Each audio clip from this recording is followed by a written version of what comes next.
Welcome to this joint webinar on EU legal history, organized by the European University Institute and EU Law Live. This webinar is possible as a result of a research project that's taking place within the EUI, the Court of Justice in the Archives project, which has been promoting excellent research on EU legal history. And EU Law Live has been participating in promoting and also co-organizing this webinar, which will be tackling a wide variety of topics around the subject of EU law from a historical perspective. We have a rather long schedule ahead of us, and time is quite short actually, despite how long the webinar is. And we will start straight away with our first speaker. Our first speaker will be delivering a keynote lecture on the topic of the uses of history at the Court of Justice. Judge Sinisa Rodin is a judge, sitting judge at the Court of Justice of the European Union. He is also a renowned scholar who has been developing a long period of his professional life to the study, to the research, and to the promotion of European Union law.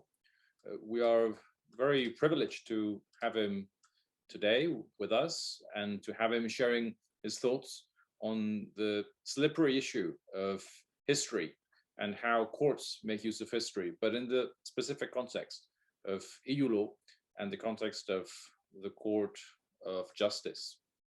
So without any further ado, I will give the floor to Judge Rodin, and immediately after he finishes his lecture, we will have a period of questions that the audience can send to us through the chat, the open chat, or through individual questions that can be sent through the mail options, which are available for the attendees.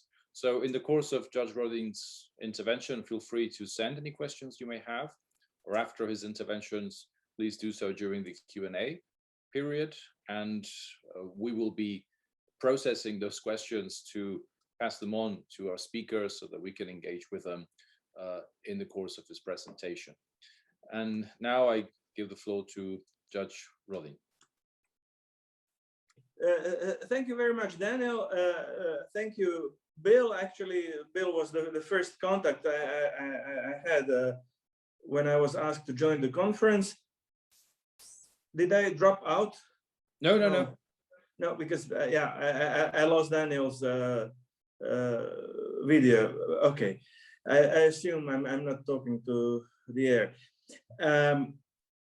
So Bill asked me, could you please give a talk about uses of history at the Court of Justice? I said, look, Bill, you know, there's not so much I have to say, because it's not that we use history at the Court of Justice that much, at least not knowingly, at least not consciously. But then, you know, I started to think, and a whole lot of bizarre ideas came to my mind, and I tried to think how history comes into the game, how it counts, does it count at all? And finally, I came up with what I'm going to present to you. Of course, I'm not a historian. I'm just a lawyer, and I have standard history education that you acquire at the high school. Well, but that's pretty much it. So I had to start from the very beginning. I had to start from the very notion of what history is. And I came across the Cambridge Online Dictionary that defines history: the study of or record of past events considered together, especially events of particular period, century, or subject. And then the second thing that I went to, I made a standard search on Eurolex to see how many times can I hit the word history. and it didn't come out with a great lot of hits. Altogether, I got 245 hits of the word history in judgments of the Court of Justice, the court and the tribunal combined. And most of those hits were in the context of common language, something like history of safe food use, long-standing psychological history, history of illness, and something like that. When I entered the obvious suspect, the term legislative history, which would in French be travaux préparatoires, but it only appeared in no more than 70 judgments, which was like 6 per year since 2017. So you see in the text that you can read on Eurolex, word history is not represented a lot. And the same counts for our debates, the same counts for what judges talk about during deliberations or during the hearings, you know. So history is not really very much debated, I think. So then, considering this record of past events, which is a part of the definition of history, I said, well, there must be something more to that, you know. Yeah, of course, we have our record, which is our cases, but not all cases are equally relevant. So we have jurisprudence constante. That's what matters, and we have certain chain of these past cases that we consider being jurisprudence constante, and that's obviously, you know, one of the dimensions of our history. It is a history of facts and law as interpreted and applied by the court. And then, you know, further thinking brought me to 4 what I call unconventional angles to the history, and I'll try to make 4 points in as much time as I have, and I'll try to shorten that. So the first problem that I want to bring forward is the question of history itself. Does history exist at all? And if it does, what history is? And also, and that's maybe the main question that I was asking myself, since history requires a concept of linear time, of time with a beginning and certain arrow of time which goes from the past to the future, and we take that arrow of time for granted, my question was, can judges, can lawyers operate without that linear concept of time? How essential that linear concept of time is relevant for lawyers? So the second unconventional angle that I would like to introduce is revolving around the question how history depends on interpretation of artifacts, and more specifically, how legal history relies on particular kind of artifacts, which are, to my mind, metaphors. So how history is related to metaphors, and what is the role of metaphors in making legal history. Then my third point is about understanding how these artifacts stabilize and how they create an illusion of linear development that then presents to us in temporal form as history. In other words, how we construct history from our own artifacts. And finally, in my last point, if we have time, and I hope we will, I would try to exemplify everything what I have suggested previously by referring to the difference between originalism and purposivism in legal interpretation, originalism being anchored to the past and purposivism being anchored in the future, and together these two kind of present the span of history within which we operate. So first, does history exist at all? And here I would say that history is a way in which we construct reality, and we represent it as a certain era of time which irreversibly flows from earlier to later. And this is dictated partly by entropy, that the second law of thermodynamics, which is a universal law of physics, and partly by our construction of causality, about our perception that well, there are origins of things and causes of things and consequences. So entropy teaches us, in short, that all possible natural processes are irreversible. And similarly, causality generates an appearance of one phenomenon necessarily flowing from another, creating what, for instance, Robert Merton called a functional necessity. But is it all our construction of our mind, the way how we construe the reality, or is it really real, so to say? So this is how most of human activity is predicated. So the question that I'm asking is, are legal concepts such as legal certainty, legitimate expectations, non-retroactivity, precedent, or jurisprudence constant, are all these legal concepts based on our understanding of time as being linear and irreversible? And then you could guess the answer. I would say the answer is yes. The real question is, are there alternative ways to legal thinking?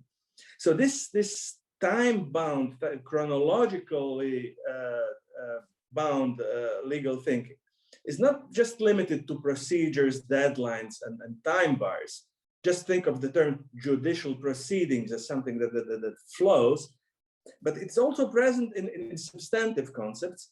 And here, think, for example, the concept of marriage as a non-ephemeral relationship, also time-bound in a certain way. But this way of thinking is also woven into the very core of legal reasoning.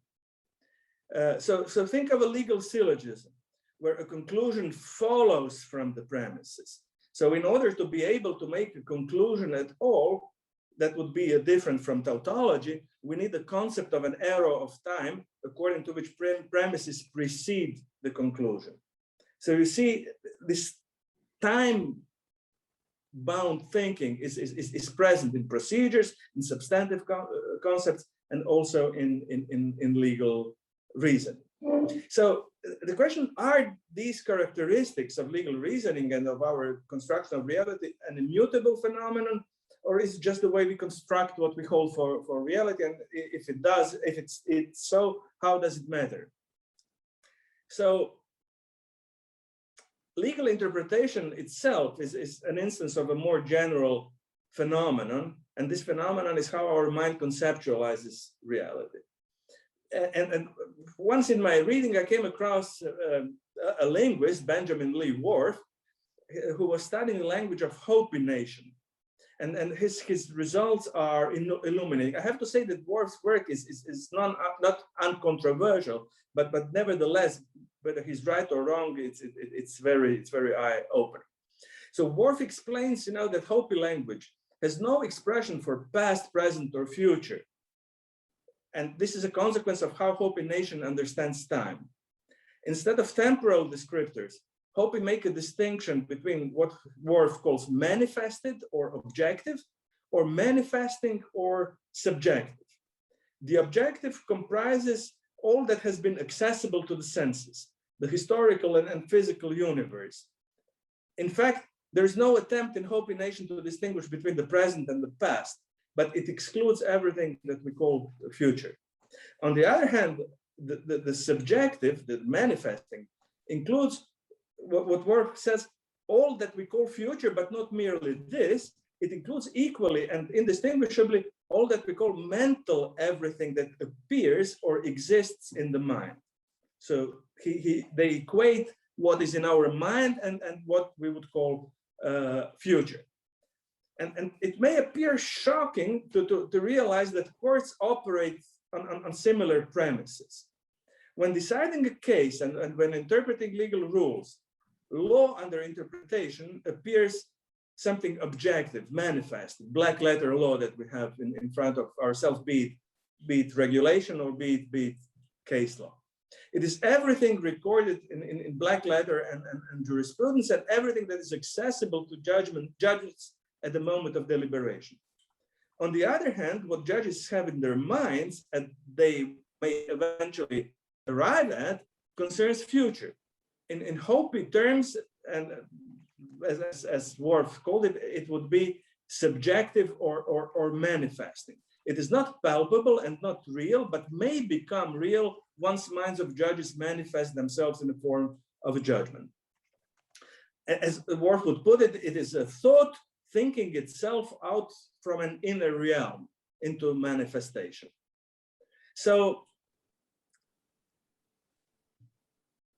it's almost needless to say that this objective manifested in law and more generally in scripture of Judeo-Christian tradition inclines to crystallize in form and authority of written word.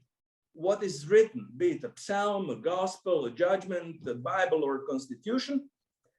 And this, in the sphere of law, this thought, which is thinking itself, is what we call interpretation. And the manifestation to which we arrive at the end of this process, we call law. So here we arrive at the paradoxical situation where the law as an artifact is based on, and its operation entirely dependent on direction of arrow of time, whereas the process of judicial deliberation operates independently along this Worfian manifesting dichotomy. In other words, difference between what is and what judges think what a decision should be arrived at. And this is regardless of time, regardless of arrow of time. And this, of course, brings us to the question of legal certainty. Well, while it is undoubtedly possible to determine what law in books is, what black letter law is, its actual interpretation is always dependent on courts. Legal certainty requires that similar is treated similarly and different differently. But the fact of the matter is that courts, when interpreting law, change the meaning of words and the function of words, and the meaning of law as interpreted is almost never identical to the meaning of law as written. And this is regardless whether we understand the law as being made or found by judges. This has no consequence at all. So certainly all this implies a very broad understanding of what law is. And to my mind, it depends always on interpreting subject, a judge or other subject. So as a starting point, the interpreting subject will make use of what is, usually some written authority, a law or other regulation. Then she will look into how that authority fits with the facts of the case. But when it comes to the resolution of the legal controversy, law will be by necessity interpreted, and it will not be what was manifested anymore, but what the interpreting subject arrived at, what interpreting subject manifests at the moment of decision. So the unsettling consequence of this understanding is what in physics is known, Heisenberg called it the uncertainty principle. Translated to the domain of law, uncertainty principle tells us that it's not possible to know the law and the outcome of the case at the same time. This is because the outcome of the case depends on the law as interpreted and not on the law as it was before interpretation.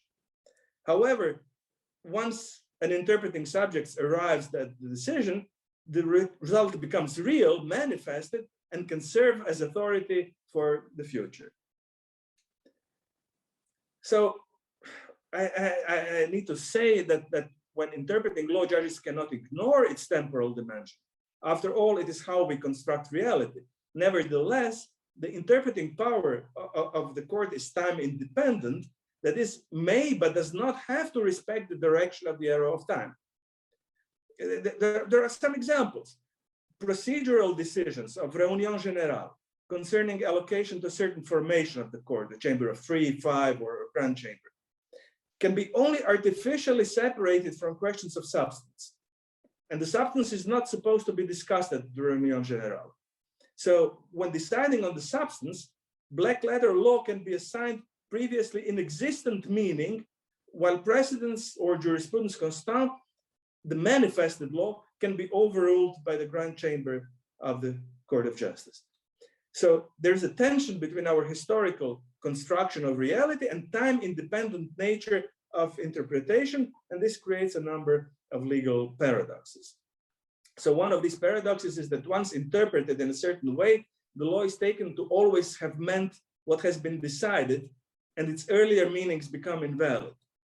In the EU framework, this leads to situations where cases decided flawlessly by national courts on grounds of perfectly valid manifested law may become invalid subsequent to interpretations of the Court of Justice, even in face of res judicata. The consequence of this phenomenon is that the art of litigation requires some new skills, not only knowing what the law is, but beyond that, how to convince the court why certain rules should be interpreted in one way and not the other. So to conclude this point, historical nature of law is determined by our construction of reality as linear and temporal, and that linearity and temporality is woven into legal artifacts, the fabrics of legal procedure, legal concepts, and legal reasoning. And while on occasions judicial reasoning operates independently of the arrow of time, it is nevertheless immersed into the logic of the broader scheme of thermodynamics, which suggests that events are either irreversible or impossible. So my second point, I'm aware of my time limits. I'm trying to be as fast as possible. It is about metaphors as being legal artifacts and why this matters. So history and law are connected by language in many respects. So most generally, language describes practice, stabilized practice forms tradition, and tradition ultimately becomes culture. And this makes language an agent of cultural and therefore also of legal change. And there are at least three principal counts how history is here relevant. First, history needs language as its main tool of expression. So does the law. Second, history supplies a narrative within which legal interpretation takes place. Take, for example, the narrative of European integration and its relevance for development of constituent case law of the EU. Look at cases like Van Henden laws, needless to say. Also, the narrative of liberal democracy informs not only the freedoms of the market, but more recently development of the rule of law, the Charter of Rights cases, and et cetera, et cetera. And third, and this is maybe the crux of this part of my argument, history is encapsulated in metaphors. Metaphors in general, and legal metaphors in particular, are artifacts that expand our knowledge beyond the Dworfian manifested. At the same time, they are historical landmarks that inform judicial reasoning. So the very word metaphor originates from Greek, metapherein, to carry over. So it involves transfer of knowledge across domains. Another author, Andrew Goatley, said metaphors demonstrate how all language-based classification constructs, how all language-based classification constructs a representation of experience on the basis of selective perception and selective ignoring of aspects of the world. So how is this relevant for law? Look at some general metaphors that we use in our everyday legal and political thinking, like iron curtain, golden parachute, but also less obvious ones like a subsidiary of a company, incidental appeal or cross appeals. All these expressions are metaphorical.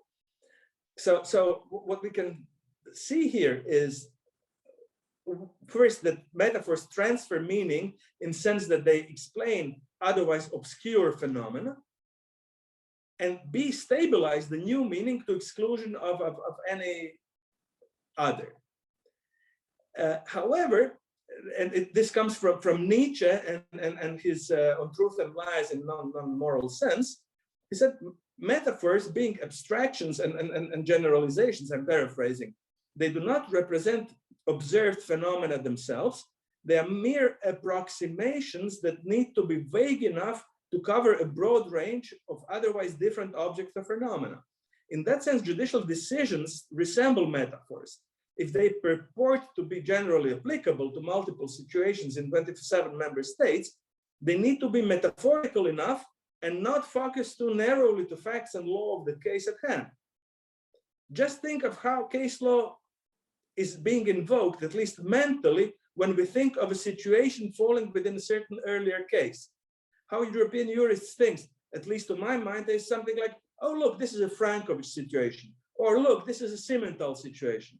So while Simmental or Frankovic can be placed into certain historical context, it is their decontextualization, or if you will, dehistorization, what makes them metaphorical and thus universally applicable.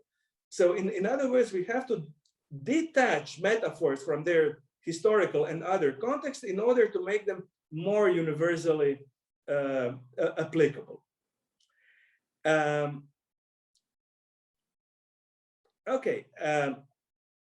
So there is a class of metaphors that in linguistics is called orientational, because they organize a whole system of concepts with respect to one or another. Such metaphors have to do with some empirical spatial orientation or movement, such as up, down, forward, backward, in, out, progressive, regressive. And such spatial experience gives rise to a lot of metaphorical concepts, many of them being habitually used in law. For example, being on the top of a file, advanced science, high-level meeting, summit, external affairs, higher law, sunset clause, progressive legislation. So, given their empirical reference, such metaphors concepts appeared intuitive and natural. So, these orientational metaphors are also prone to assign values. Actually, social values appear to be coherent with orientational metaphors. So, concepts according to which heaven is up and hell is down, a court is high or the highest, they are not only metaphorical, but they embody a system of social values. So in linguistics, this is very well known, and linguists would say the most fundamental values in culture will be coherent with metaphorical structure of the most fundamental concepts in culture. So to change social values would require a change of metaphorical concepts to which those values relate.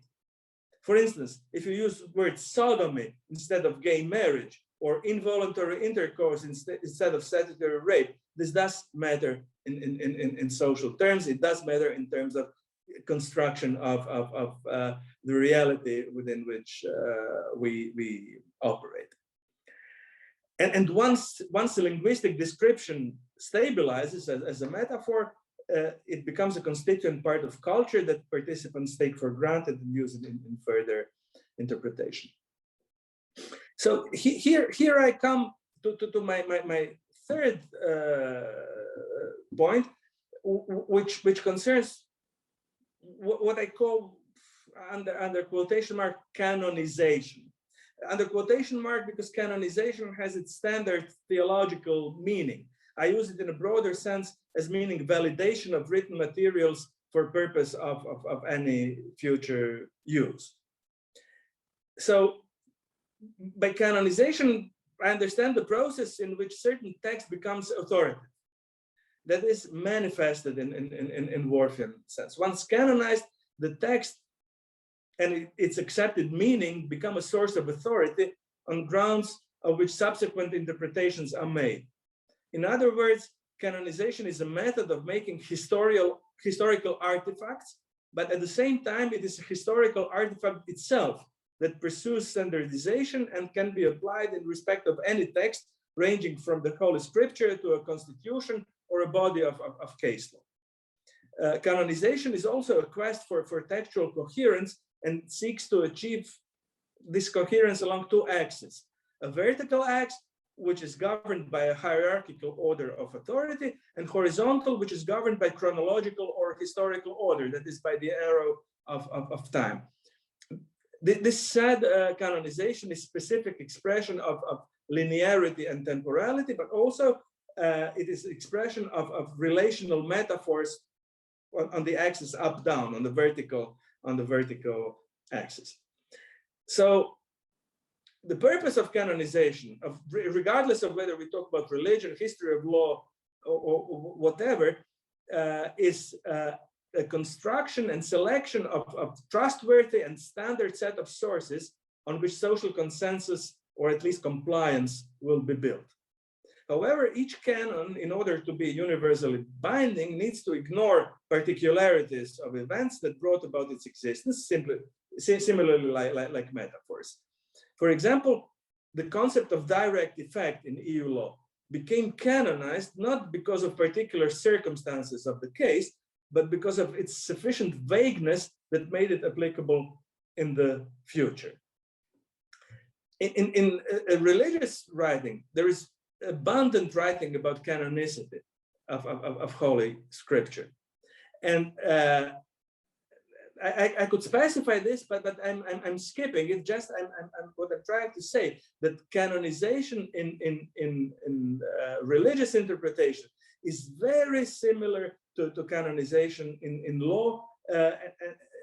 I would say generally in any legal system that relies on a case law, but specifically in law of the European Union. So how does a certain text become canonical? How does it become in jurisprudence constante, so to say? It has to be authoritative, that is originating from some higher authority, such as the founding treaties or constitutional traditions common to member states. So we need some source of authority. It has to be prophetic. That means it has to be written by an authorized author, preferably at the Court of Justice by the Grand Chambre or Assemblée Générale.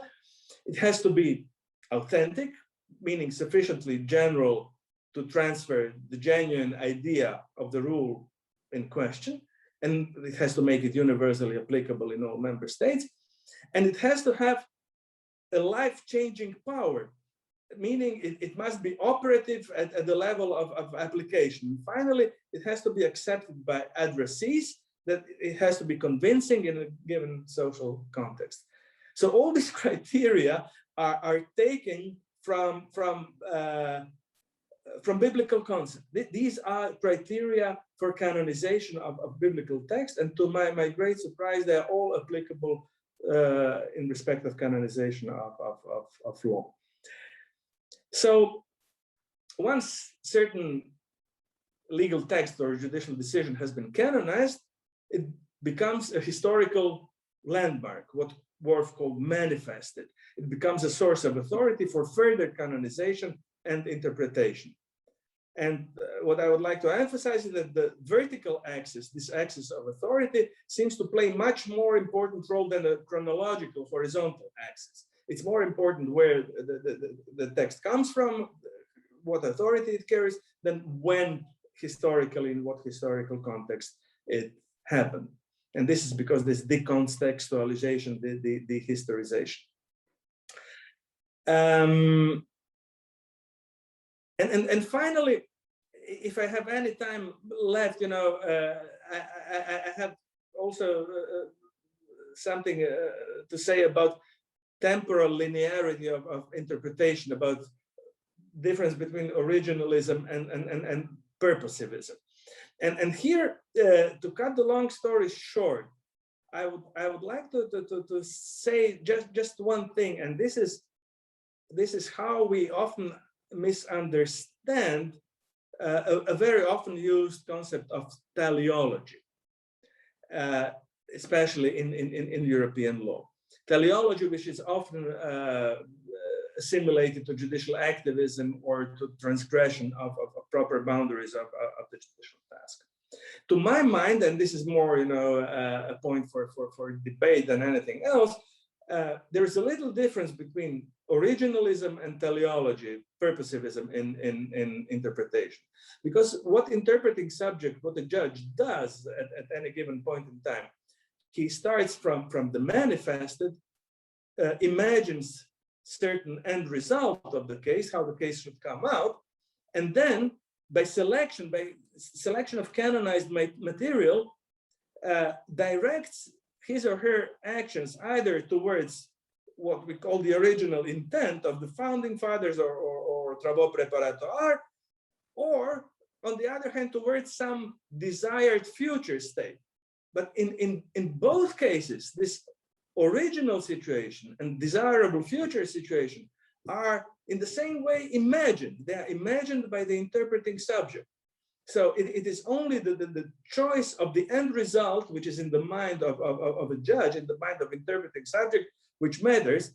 And in that sense, originalism and textualism are exactly the same in terms of judicial activism. And one cannot say, well, you know, fidelity to the original idea, fidelity to the text is more proper for judges than teleology. No, they are just on the same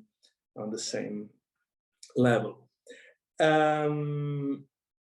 Just to give you one example, and here I will try to wrap up my introductory talk. So take the word marriage and imagine a judge needs to interpret the word marriage. So depending on the desired goal state of the interpreter, it can be defined as either heterosexual marriage only, because that was some kind of allegedly original intent, or it may be interpreted as to include person of the same sex, because that was the purpose of legislation, at least to the mind of the interpreting subject. But the original definition of marriage and this postulated definition of marriage are actually both imagined by the interpreting subject. So originalism is as teleological as teleology itself.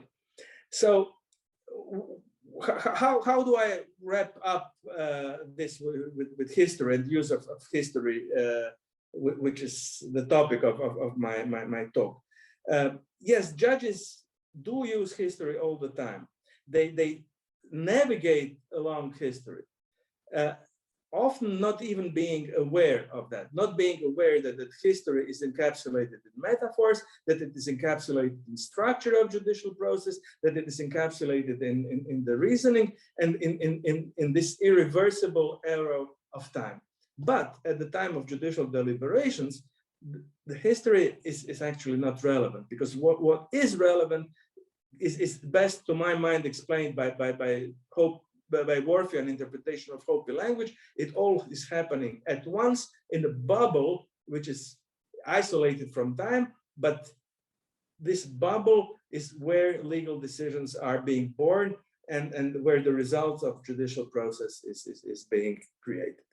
So, well, I'm completely aware I've put quite a lot in front of you. It's maybe not so well organized as I thought at the beginning, but it is a work in progress, and I'm willing to answer all the questions that you might have. Thank you very much. Thank you very much, Judge Rodin, for this very, very stimulating and rich presentation. Very much appreciate your words and thoughts. We have now approximately 15 minutes for questions or comments that our audience or our speakers may have. We already have a raised question. We would welcome questions in writing through our chat or through messages. So if you have any questions, attendees, please forward them to us in writing, because that allows for a smooth management of the Q&A. And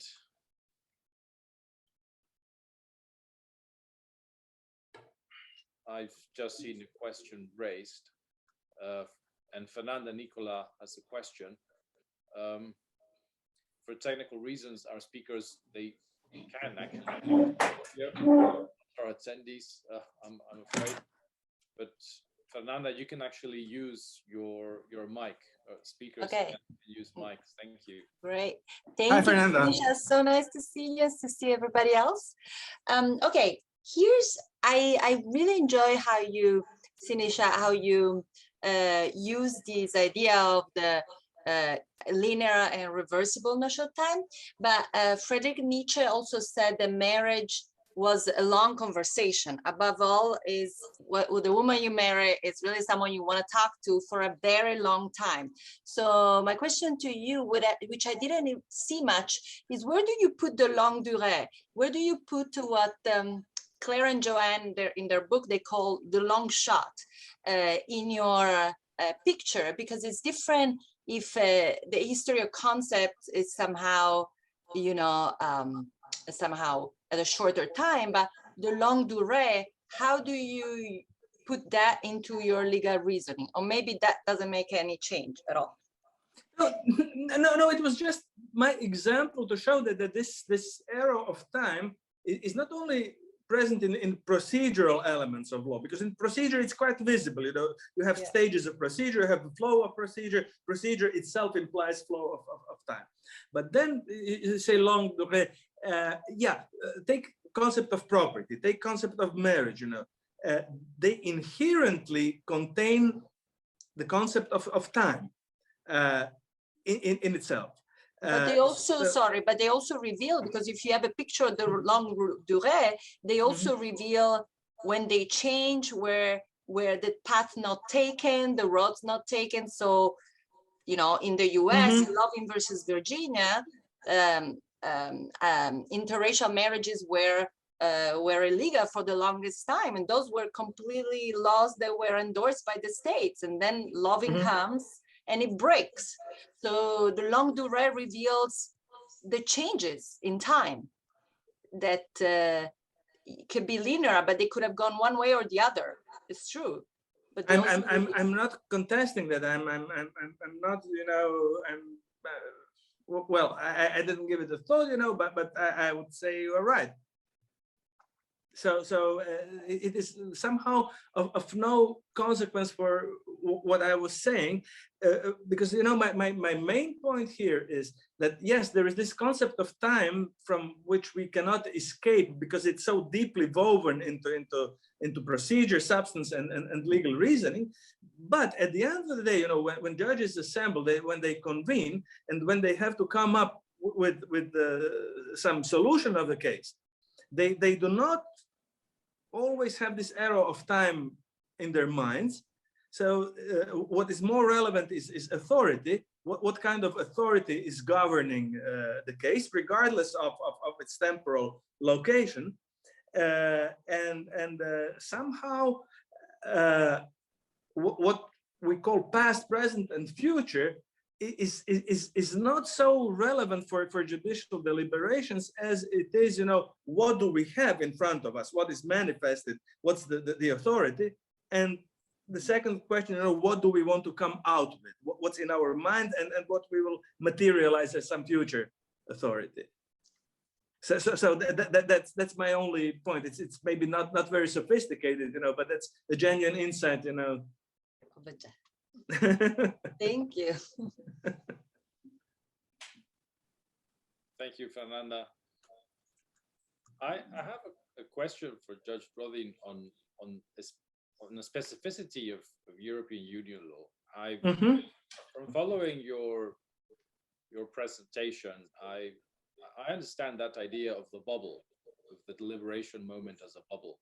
But to what extent is that bubble isolated from history when the sources it is using may not be very much attached or associated to a historical evolution? And what I'm trying to say is EU law is a relatively young product. EU legal instruments, even EU case law, is a relatively young product, which has been very much subject to historical research so far. Now, at a particular time in which there is historical research, which is enriching the understanding of how those rules were conceived, they were discussed, negotiated, even how judgments were created years before, to what point in a relatively ahistorical legal order like it is EU law because of its young age, once it does acquire a certain age, that then it does have a richness of historical research that allows it to understand better what happened in the past. Do you still stick to that idea of the bubble, or do you think that the bubble can be more receptive to the role of history? Yeah, you know, it's an excellent question, and the answer is it depends, and I'll try to explain what I mean when I say that it depends. Take, for example, one of the big cases, Van Gende or Simmental. So these cases are almost never invoked directly in recent deliberations. And when I say recent, I mean years and years. You don't cite them because you take them for granted. Nobody's going to question direct effect of EU law.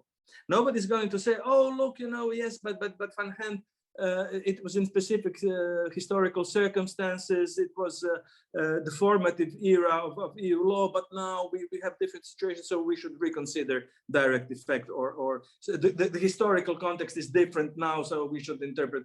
No one is really saying that. The magnitude of certain cases is simply too high. Their authority is too strong to be brought in question.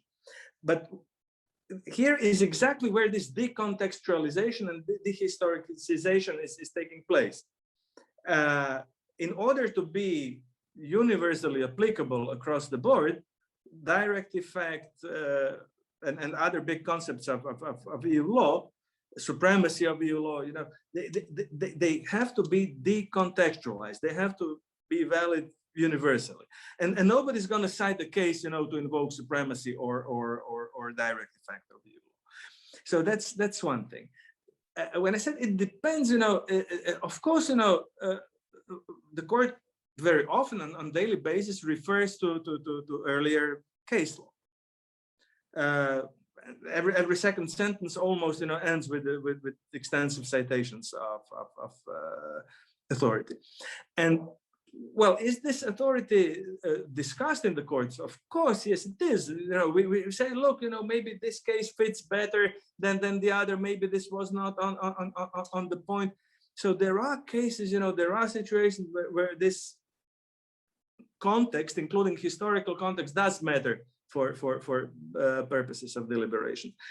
But gradually, the older the case becomes, and the better this line of jurisprudence becomes established, there's less and less context. So this process of decontextualization is gradual. It's like oblivion, you know, they just recede into oblivion, but then become monumental, so to say. Yeah. Thank you. We have some written questions in the chat. Judge Rodin, I'm going to read out.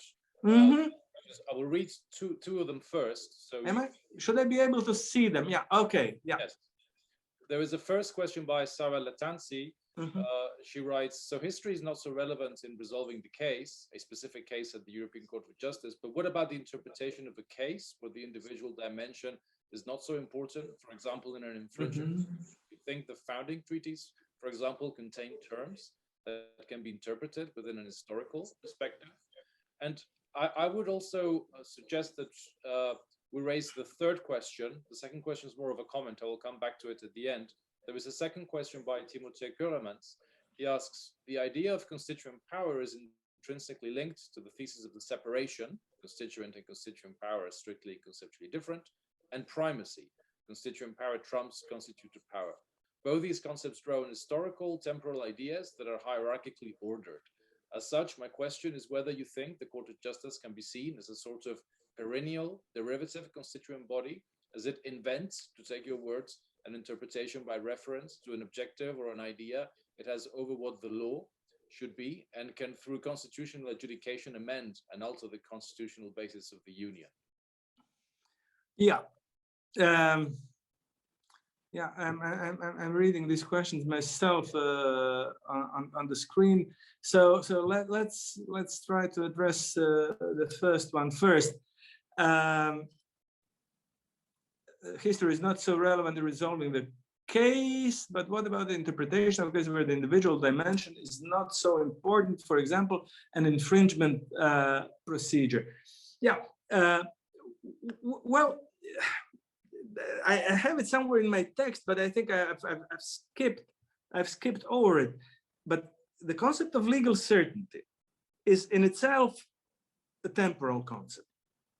So a legal certainty requires certain consistency. And in order to have consistency, you need to have a memory of a history that preceded your decision.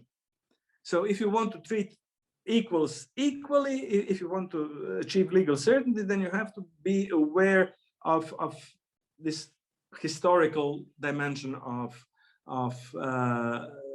the problem. So when it comes to infringement procedure, ideally, at least, I would say, it would also be dependent on legal certainty, on historical documented events that serve as a points of reference for the future decisions. In that sense, yes, we would fully respect this arrow of time. Where this arrow of time breaks, and I have mentioned this, maybe I wasn't clear enough, is when the court comes up with new interpretation or previously non-existing interpretation of law, be it primary or secondary. And I'm not inventing this. We have now, I cannot talk too precisely because these cases are pending, but there are many other similar cases that have been already decided, where national courts have bona fide decided a case under their national law, even taking European Union law in account, interpreting national law friendly in line with European Union law. And then, you know, at certain point, the Court of Justice decides a case, Grand Chamber decides a case, comes up with a new interpretation, and this new interpretation completely changes the situation on the ground, so to say, at the referring court. And suddenly, a perfectly valid and bona fide decision of a national court is not valid anymore under EU law because of this changing interpretation. And the fiction is, of course, you know, that the court did not invent anything, but that the law always stood as interpreted. And this is a paradox. This is a temporal paradox, and that's, you know, where I come into the play with this Worfian story of Hopi understanding of time. There's no time. There is only, you know, authority and what we want to make up with that authority. And that's happening. So I cannot say, you know, one is prevailing over the other. No, both are present. Temporal interpretation and this non-temporal, so to say. So that much about the first question. The second one, the idea of constituent power, that is intrinsically linked to the separation and primacy. And both these concepts draw on historical temporal ideas that hierarchical order. Yeah, well, the court as a permanent constituent body. This is a very strong thesis, I would say. Yes, according to the treaties, the role of the court is that to ensure that in interpretation and application of the treaties, the law is observed. Depending on how you read this, you can also say treaties are the supreme law. So the court needs to ensure how the supreme law is observed. But in doing that, the court needs to interpret the treaties, and every time you interpret them, you know, you change the meaning a little bit. So you can say, yeah, step by step, you know, you change the meaning of the treaties. And this may sound objectionable to some ears or commendable to others, but that's simply, I would say, the law of the iron law of nature, because you cannot interpret anything without assigning it certain meaning. So every time you interpret anything, you assign some new meaning, and the same counts for interpretation of the treatise. So in that sense, you know, it's inevitable it's something that the court does, and I think it's much better to be aware of that fact and to make decisions in full awareness of this power which is inherent in interpretation, than to close our eyes and to say, oh no, we are just interpreting law. Because I mean, there is no just interpreting law. Interpretation is always an act of creation to a certain extent. Thank you very much. Unfortunately, we're out of time now. We do have some other questions, but I will pass those questions to our speaker. So in case that there is a possibility of continuing with the discussion, that possibility is there. We have a very tight schedule today. 3:30, and we need to pass on to our next panel, although I'm sure that we would still be able to continue with this very rich discussion. I want to thank once again Judge Rodin for his time and for spending and sharing these thoughts with our audience here today. It has been a fascinating introduction, full of thought, and I am sure that this is going to end up reflected in a written text, and I'll be very happy to, as I'm sure our attendees will be, to follow on with your reflections. Thank you once again. Yeah. Actually, I do have it written, but it turned out that it would take too much time. What I'm going to do, I'm going to turn off my video, but I'll stay present in audio. I'll be listening to the debate. So if anyone wants to contact me, just type or somehow signal me. I can be back online in a second. Excellent. Thanks very much. Thank you for this. Yeah. Thank you. I will now pass on the chair to our next chairwoman, Joanne Scott.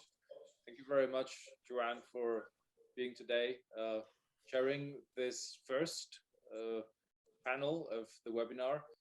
As it is stated in the program, Claire Kilpatrick was going to be chairing this first panel.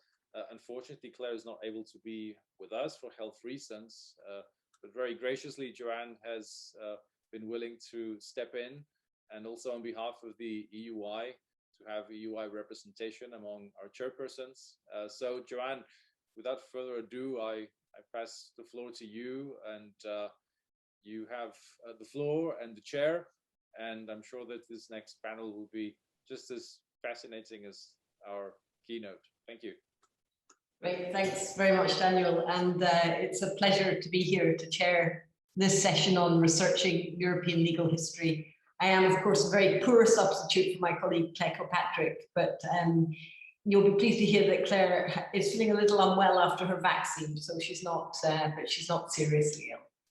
Daniel kindly asked us to chair one of the sessions because Claire and Maurice Cremona and Dieter Schlenker and I have been running a project at the EUI on the European Coordinate Archives, and that project was funded by the EUI Research Council, and it's coming to an end, and it will result, I hope quite soon, in the publication of a special issue of European Papers, where quite a significant number of EUI PhD researchers will publish the results of their research. So we're really very excited and looking forward to the emergence of that publication. Many of the panelists involved in the workshop today assisted us, were involved in our project, so this is a really nice opportunity to continue the collaboration across disciplines and across institutions. And also the archivists at the EUI Historical Archives helped us considerably, so it's also very nice to have a member of the archive here with us on this panel. So I'm going to introduce three speakers, and I think I'll introduce them all at the beginning, and then we can save time as we go along. So Fernanda Nicola, who is a longtime friend of the EUI, very nice to see you, Fernanda, and a professor of law at Washington College of Law at American University, where she directs the program on international organizations, law and development. As most people will know, her research and teaching interests are in European Union law, constitutional law, comparative law, and local government law. Fernanda has edited 2 volumes on the Court of Justice of the European Union with Cambridge University Press. The first with Bill Davies, EU Law Stories, Contextual and Critical Histories in European Jurisprudence. And the second with Madsen and Boerger, Researching the European Court of Justice, Methodological Shifts and Law's Embeddedness. So Bill Davies is the second co-editor of the famous EU Law Stories with Fernanda, and he is associate professor in the Department of Justice, Law and Criminology, also at American University. I imagine that Washington, DC feels different now than it did this time last year.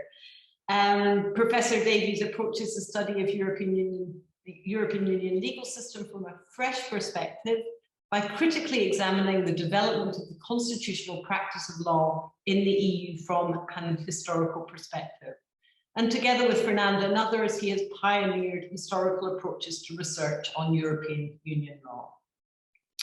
And finally, my colleague here at the EUI, Valérie Mathevon. Valérie is a permanent archivist at the Historical Archives of the European University Institute, where she's worked for more than 15 years. She is a trained historian, having studied history at the University of Strasbourg with additional diplomas in medieval history and on European history and civilizations.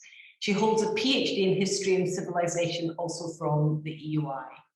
And as I said earlier, we've been really very grateful to colleagues in the archives for all the help that they've given us on our related projects.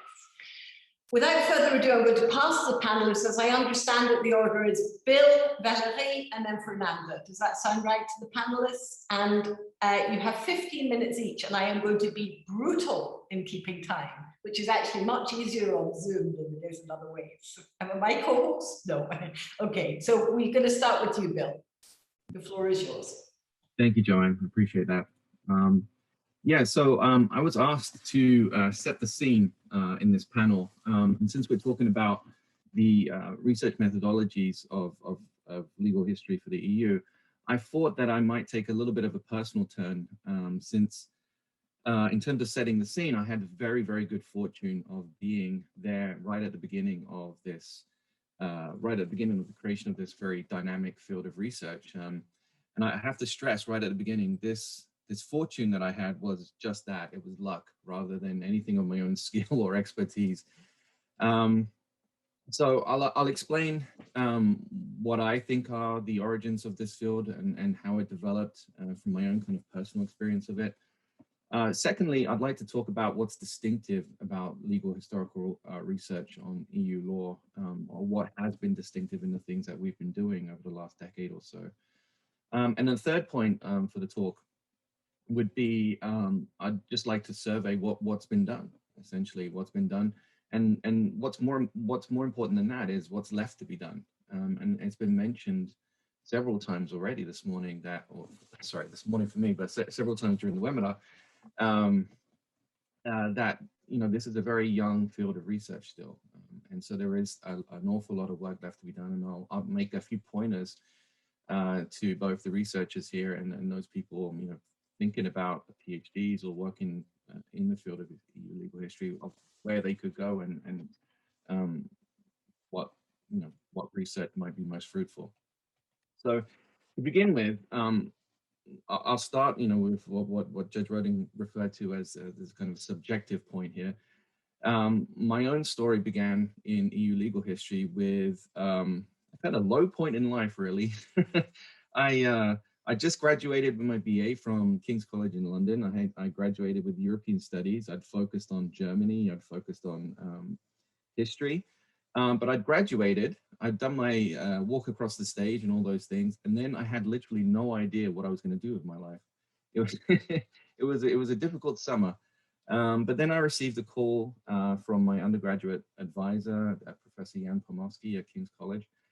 And he asked me whether I'd be interested in perhaps doing a PhD. And I said, yes, I would. That would be great. And we sat down together and we talked for a couple of subjects. And the one that struck me the most interesting was during the course of my degree, we'd often read the works of Joseph Weiler.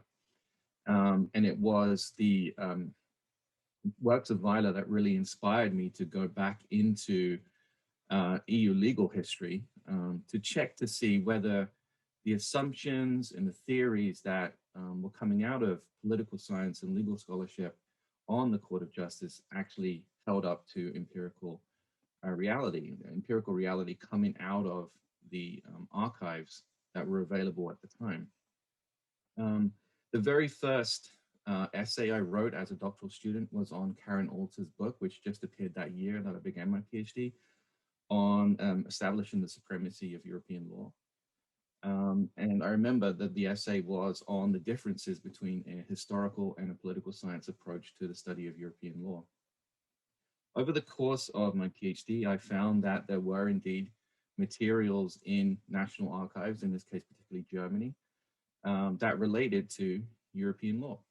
There were a number of private archives, and also, you know, in the kind of the German Stiftungen, the Konrad Adenauer Stiftung and the Friedrich Ebert Stiftung, that related to European law. So it became very apparent to me quite early on that it was possible to study European law as a historical phenomenon. And I was lucky enough that this was really something quite new. It hadn't been done before. There had been attempts by some of the political science research of the 1990s to do this, but not in a way that was systematic or as focused on the archives as the work that I was doing at that time. I was also very fortunate that at the beginning of the 2000s, I wasn't the only person that became interested in this topic. There was a growing body of researchers who were looking or beginning to look at the historical origins of European law. And that really became very clear to me when I attended a research conference at the University of Copenhagen. And Copenhagen became quickly the hub for all of this historical research that was happening. At this conference at the University of Copenhagen, I remember very clearly because it was the day after I defended my PhD thesis. I flew out from London to Copenhagen with Karen Alter on the plane after defending my thesis with her. So it was very clear in my mind, and it was clear that it was this almost 24 researchers in the room, all looking at this question of the history of the European legal system. In the room, though, there was a clear distinction between two groups, really. One group was focused on the kind of prosographical, relational sociology approach to the study of European law, very much inspired by Pierre Bourdieu, and it kind of took on a very sociological tint. And then there was another group to which I feel I belong, which was much more focused on a very kind of almost pure historical approach, working with archives, working with the contextualization of events and looking at causality and the kind of classical things that historians tend to be interested in. And so that would bring me to kind of a really productive group of researchers, as I said, mostly based around Copenhagen. But you know, as the field has blossomed, the number of places that are studying European legal history now is growing substantially. There's also a fantastic center at the University of Frankfurt, for instance. And of course now, under Daniel's wonderful leadership, we are also working towards the creation of a new book series for European legal historical studies. So this is a really blossoming and mushrooming kind of field of research. But what is distinctive, to bring me to my second point, what's distinctive about the way that we do this historical work? I think there are probably three distinctive features to the way that we, particularly as a group of historians, have done our historical examinations. Firstly, what makes it distinctive is the methodological approach. Previous scholarship on EU law, whether it's been done by political scientists or whether it's been done by legal scholars and lawyers, has tended to ignore the archives. Now, there's a real reason for that. You know, archives have closed time limits. You can't access them for a certain time period. And so historians always tend to be dragging behind the rest of academia, where the theorists and kind of the scholars of jurisprudence are looking at what's happening right now. Historians are looking at what's happening 30 years ago, which is right now for us. And so one of the distinctive features is the methodological approach, the archival digging that we have tended to do. One of the key tasks in this has been to kind of find the archives in the first place. It wasn't always obvious that, first of all, there would be materials related to European law in national archives. And of course, on the other hand, the central actor here, the Court of Justice itself, hadn't until very, very recently had an archive that was accessible to researchers. It was a kind of black hole around which we all orbited for many, many years. And the fact that the court has now opened up its archive, or at least its administrative archives, means that there are so many new exciting archival opportunities out there for new researchers or young researchers looking into this area. So first of all, the archival approach, digging around in private, in European, in NGO, and national archives to find out what's actually there. Sometimes you have to be very creative with this. Sometimes you have to reach out by email to law firms or to private individuals who may have access to certain papers. Oftentimes that leads to dead ends, but occasionally you'll strike a kind of a good mine of data that can become very, very useful. It's happened to me a couple of times, and I'm very grateful to those people that have helped in searching for these private archives. But these materials do exist and become the focus of the group's research. The second distinctive feature, I think, of the group of historians that I've been working with for the last decade is that we've taken a normative distance from previous EU legal scholarship. It was baked into much of political science and the legal scholarship of the 1990s and the early 2000s that constitutionalization of European law had happened. The question was not whether if it had happened, but more about how it happened. Historical research, what kind of defined as historical research, really has thrown this question much more into doubt about whether constitutionalization actually happened. But the reason that we were able to do that, I think, is because we didn't take it for granted that the constitutionalization process was something which was normatively good and something which had just happened. It's part of the kind of the critical approach that historians should take, I think, about what we take to be established in the modern world and thinking about how and why it happened, but also if it has happened in the first place. And this goes back to Judge Rodin's remarks earlier about the use of metaphors and the construction and interpretation of past events.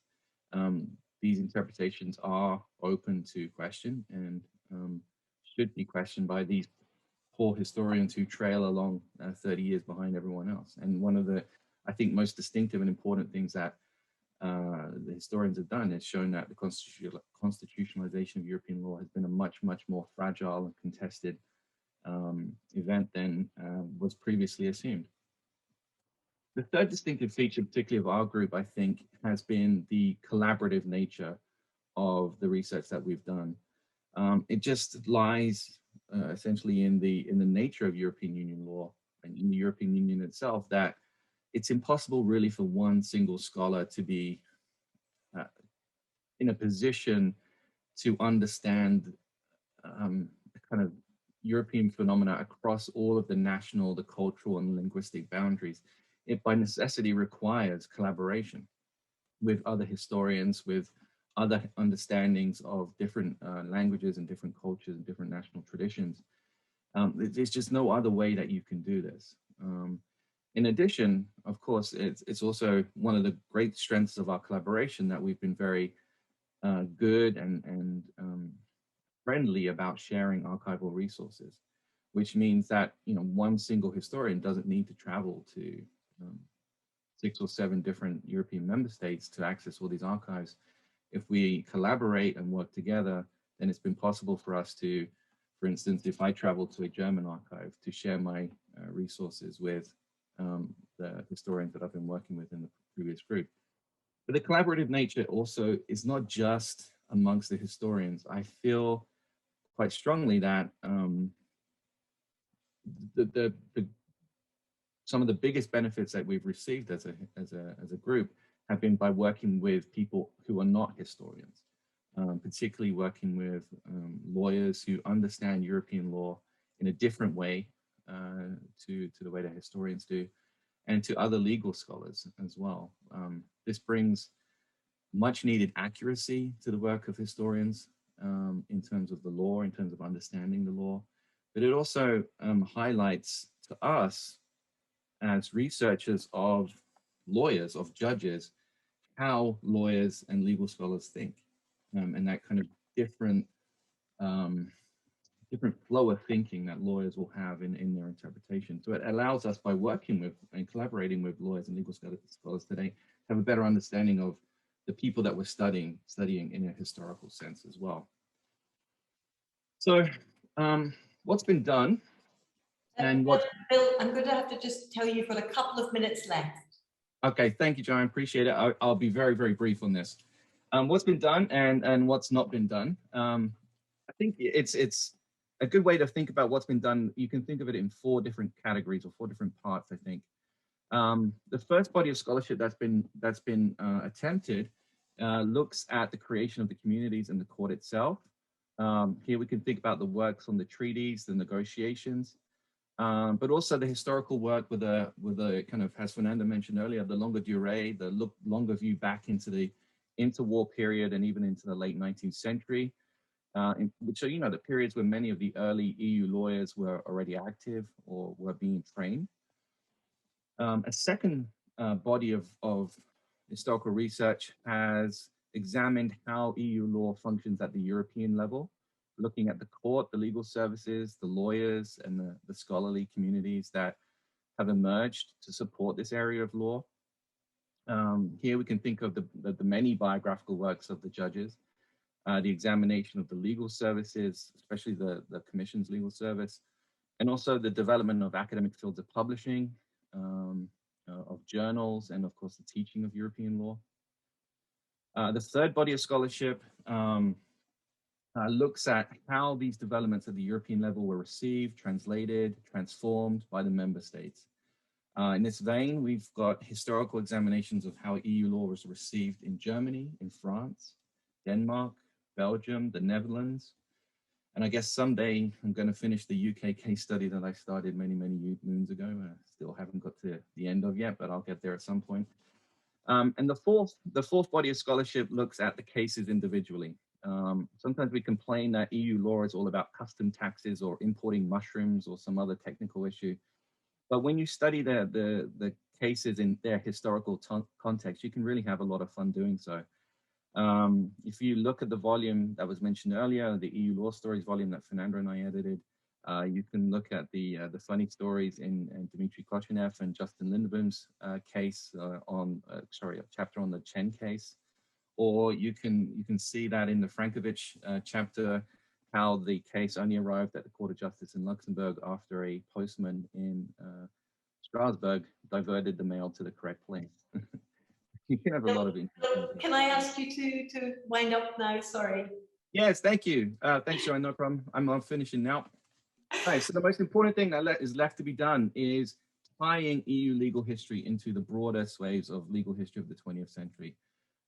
It's at the moment, it kind of sits as a phenomenon in itself, but it should, I think, personally, be tied to the other narratives of legal liberalization in the Cold War, and the development of human rights in the 1970s. There's much work to be done there. Joanne, I'm sorry, I'm finished now. Thank you. Thank you so much. I said brutal timekeeping is easier on Zoom. It's never easy, actually. Thank you so much, Bill. I appreciate that very much. And now I'm going to turn straight to Valérie. Hello, thank you, John. I would like to thank all the speakers, all the participants also, and the organizer, obviously.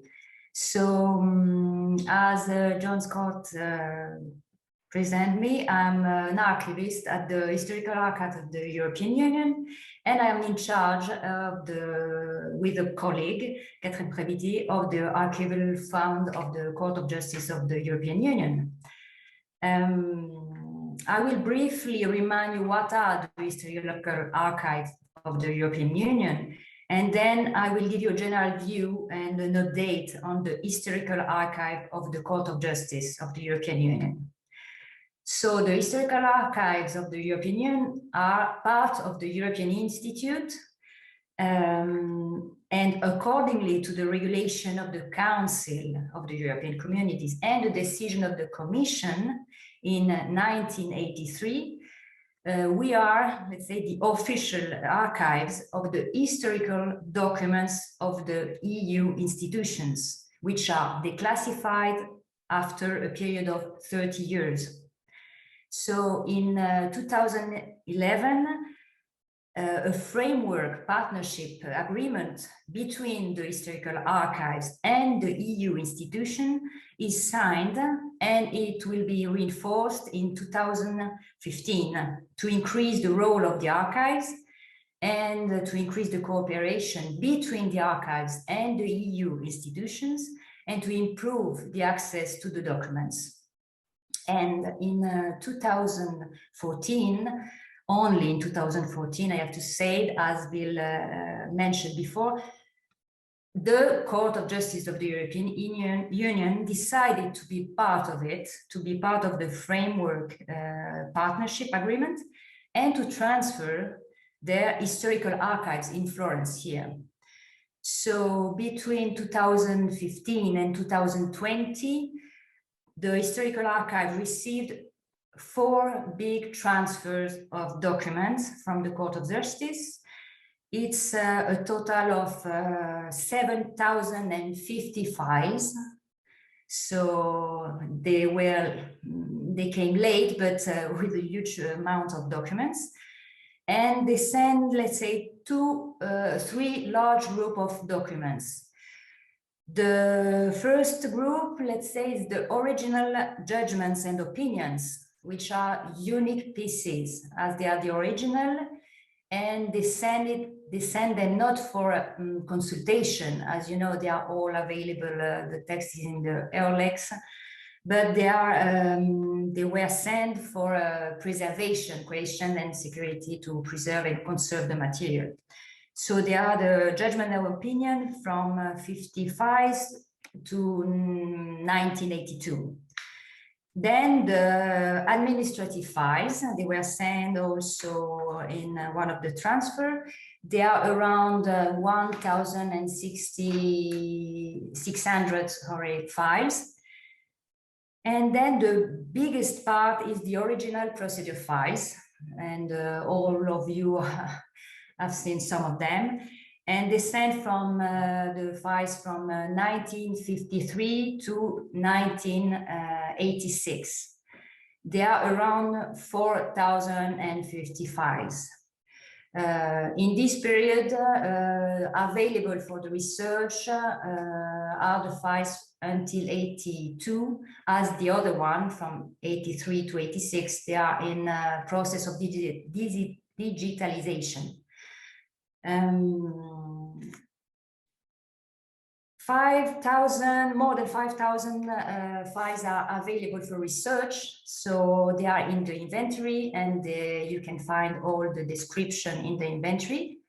And the treatment of the files includes, as I said, the digitalization here in loco in Florence. So it takes a bit of time because we have only one person, an external staff working here in loco to digitalize the document. And but it's a good point because they are in a secure place as she's working in the deposit, and for the preservation of the document. And then there's the treatment of the dossier of the file to be OCR dossier. So a bit of time is needed to proceed the files. The consultation policy and the access condition are quite clear in the sense that they were decided by the Court of Justice. It was decided that only digitized files are available for consultation, which is a good thing because in this period, especially during the pandemic, all the documents were already, let's say, digitized, and for the conservation of the files, obviously, it's quite important. For the consultation policy, the files are also, let's say, examined by the Court of Justice before getting the authorization to be consulted. So my colleague and myself, we decided to put in the inventory of these files every single dossier, every single file has the access condition, because we have 3 levels of access condition. We have some files that are not available at all for consultation, and you can imagine that they are the case law about staff matters, human resources, obviously.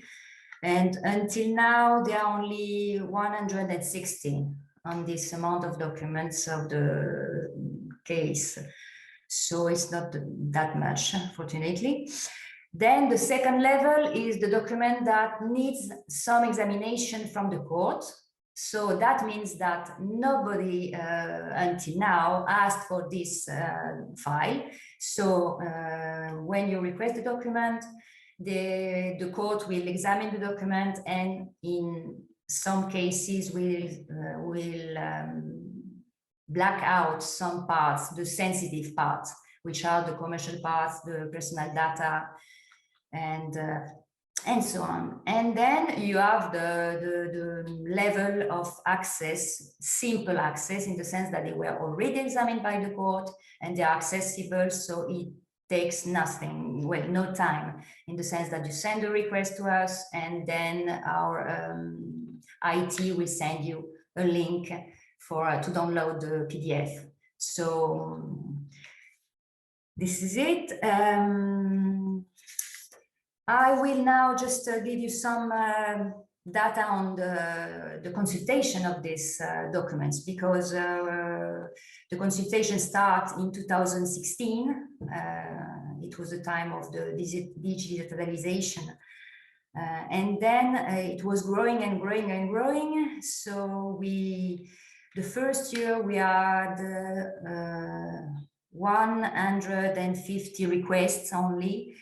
And then in 2017 and 2018 it was around 300, and then it starts really growing, and especially also thanks to the project in the European Law Department in the Academy of Law, and also because of the opening of the administrative files, we had a lot of requests for the consultation of the document of the Court of Justice.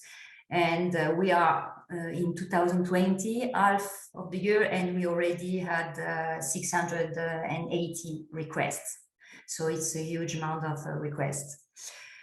At the beginning, there were more lawyers interested in the consultation, I have to say, and especially in the consultation of the case law. And from 2020 and 2021, we had new profiles of researchers. We had quite a lot of requests from architecture, because we knew that there was a call for application in some projects that concern the construction of the EU headquarters building EU. So it's, let's say, it's an unfashioned topic in this period. Then we had requests on gender studies, so not only lawyers, but also sociologists, historian in gender history, and also in consumer study. Now I just want to briefly give you the top 5 of the case law most requested. No surprise, I have to say. Let's say that the first case, the most requested case until now, is the Costainel. Then you will find the Wageningen laws just there, the Van Duyn, and then at the 4th place you will find the Cassis de Dijon, and then at the 5th place the Herta case, and then it will follow with the Fresnes Fruit Company, the Nord, d'Azonville. So it was a big challenge at the beginning to work with the Court of Justice. It starts slowly, but now they developed also the service of the access to the documents, and they are quicker. I think the biggest part for them is to treat the case law. They are bigger and they are more maybe difficult, and also because of the multilingual, they are in all languages, so they have to find also the lawyer to examine the documents. And so for the administrative part, it's quite quick. Antoine Vaucher asked me yesterday some documents he had today, so it's quick. And we are really glad we have a good contact with them. And that's it. Thank you for the attention. Fascinating, Valérie. Thank you so much indeed, really. So I will invite the audience members to type questions into the chat so that we have some questions at the end. But first, I will turn the floor over to Fernanda, who I saw here last, I don't know, a couple of weeks before the lockdown last year. It seems like half a lifetime ago. It's true. Thank you, Jen. So nice to see you, Valérie. Thank you. Here, I'll try to stay my 15 minutes. Please let me know. And what I wanted to talk about is really how lawyers go about doing this historical research, what it adds to us. And I think Justice Rodin already brought something to it, talking about how legal reasoning is embedded in this kind of historical linear thinking.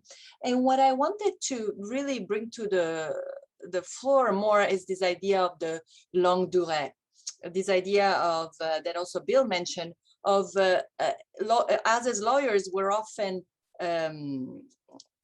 somehow tempted to look at the recent case law, the new developments. Joanne has contributed to the evolution of EU law. And so this idea that there is an evolution and we live in a contemporary moment. But I do think the longue durée brings us back in time, and there's something to it. And I want to cite Nassim Nicholas Taleb, who wrote this book on anti-fragile, things that can gain from disorder. And he says that we tend to look at positive stories or success stories. A complete picture in history is what has worked and what has failed. Confirmatory facts tell us the accounts of what has worked, not what has failed. However, a full account of history is where we see both successes and failures and contributors to our achievements of today. And this is not a book of history, but it's a book of business that actually yesterday a colleague and during a PhD defense about the breaking of the appellate body of the WTO and maybe the end of that institution.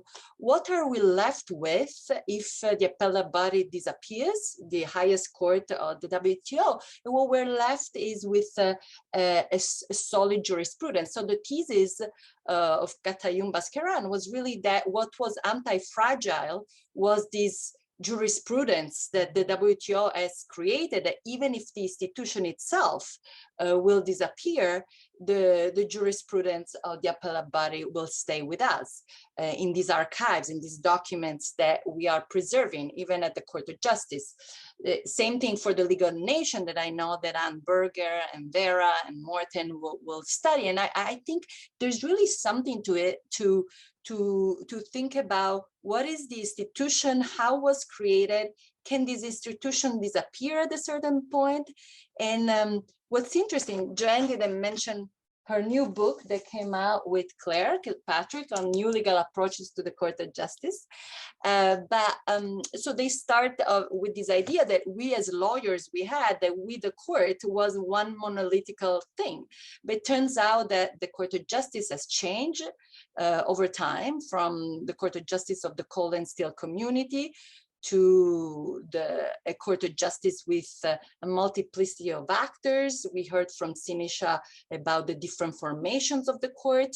And in the book, the forthcoming book with Antoine and Michael, we have a very good chapter by Lola Avril that describes really the creation of the Court of First Instance and how the creation of this institution is also very timely moment, which shows the plurality of the Court of Justice, with another court that has a different agenda, different interests, and a different institutional background itself. So to me, this longue durée approach really helps us to somehow think about this legal reasoning that Sinisa was talking about, but also with in mind institutions that are full of actors that could perhaps disappear, but they create something that remains in what as lawyers think about jurisprudence, legal reasoning, a body of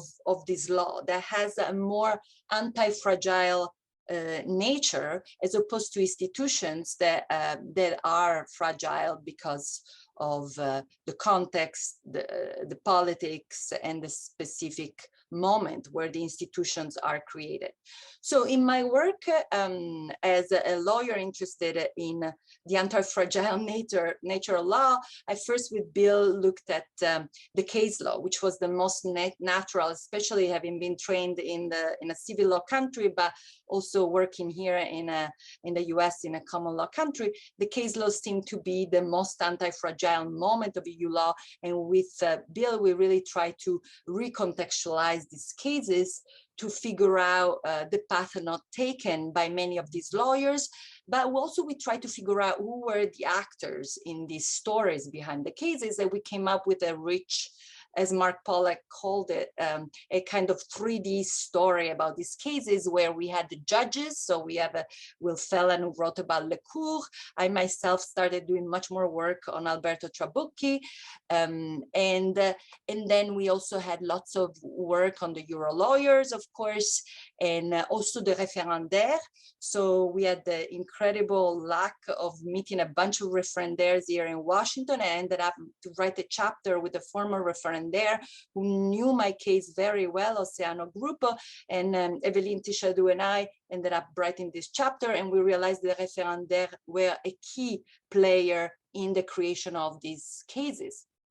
So the next step for me was really to look at this anti-fragility idea of law and look at the archives that Bill is so fond of, and trying to do some archival work. And so in the chapter in Joanne's book and Claire's book, I really tried to take a look at the dossier de procédure, and with the help of Valérie and her colleagues, really delve into the archive. And what was striking to me was what was missing in the archives, and what was clearly becoming more interesting in this longue durée approach was the other context. There was the political economy context, the idea of each case developed, of course, with a set of actors in an institution that might be more or less fragile, but in a clear political economy where law and the economy are interwoven. And at the same time, there was this brilliant article that came out by Tommaso Pavone from Marx to Markets that really described the Porto di Genova case in this very thick political economy. And so to me, what was the challenge, and clearly it was really, the archives allowed us to look at the political economy, because in the archives and in the dossier de procédure, you really see the files, the full files and the documents that the party bring to show the context and to convince the court. And so the two striking cases for me were Costa Vienna and the Fren. And in Costa Vienna, what was striking was really to look at the Italian government and the file of the Italian government to justify the nationalization of electricity.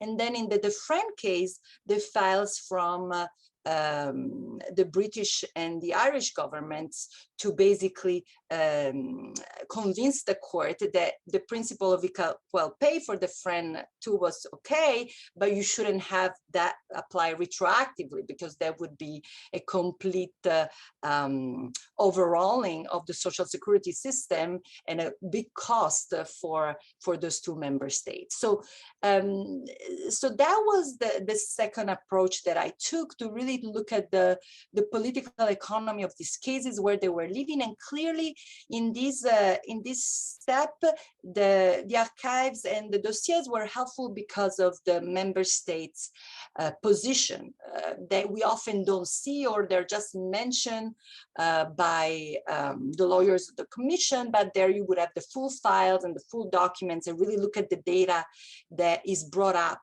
And you see how law and social sciences interact, law and economy are bound together, and somehow they give you more of a less skewed picture of the EU being purely neoliberal or driven by neoliberal Euro lawyers, and how much the court is really taking into consideration these broader political economic questions.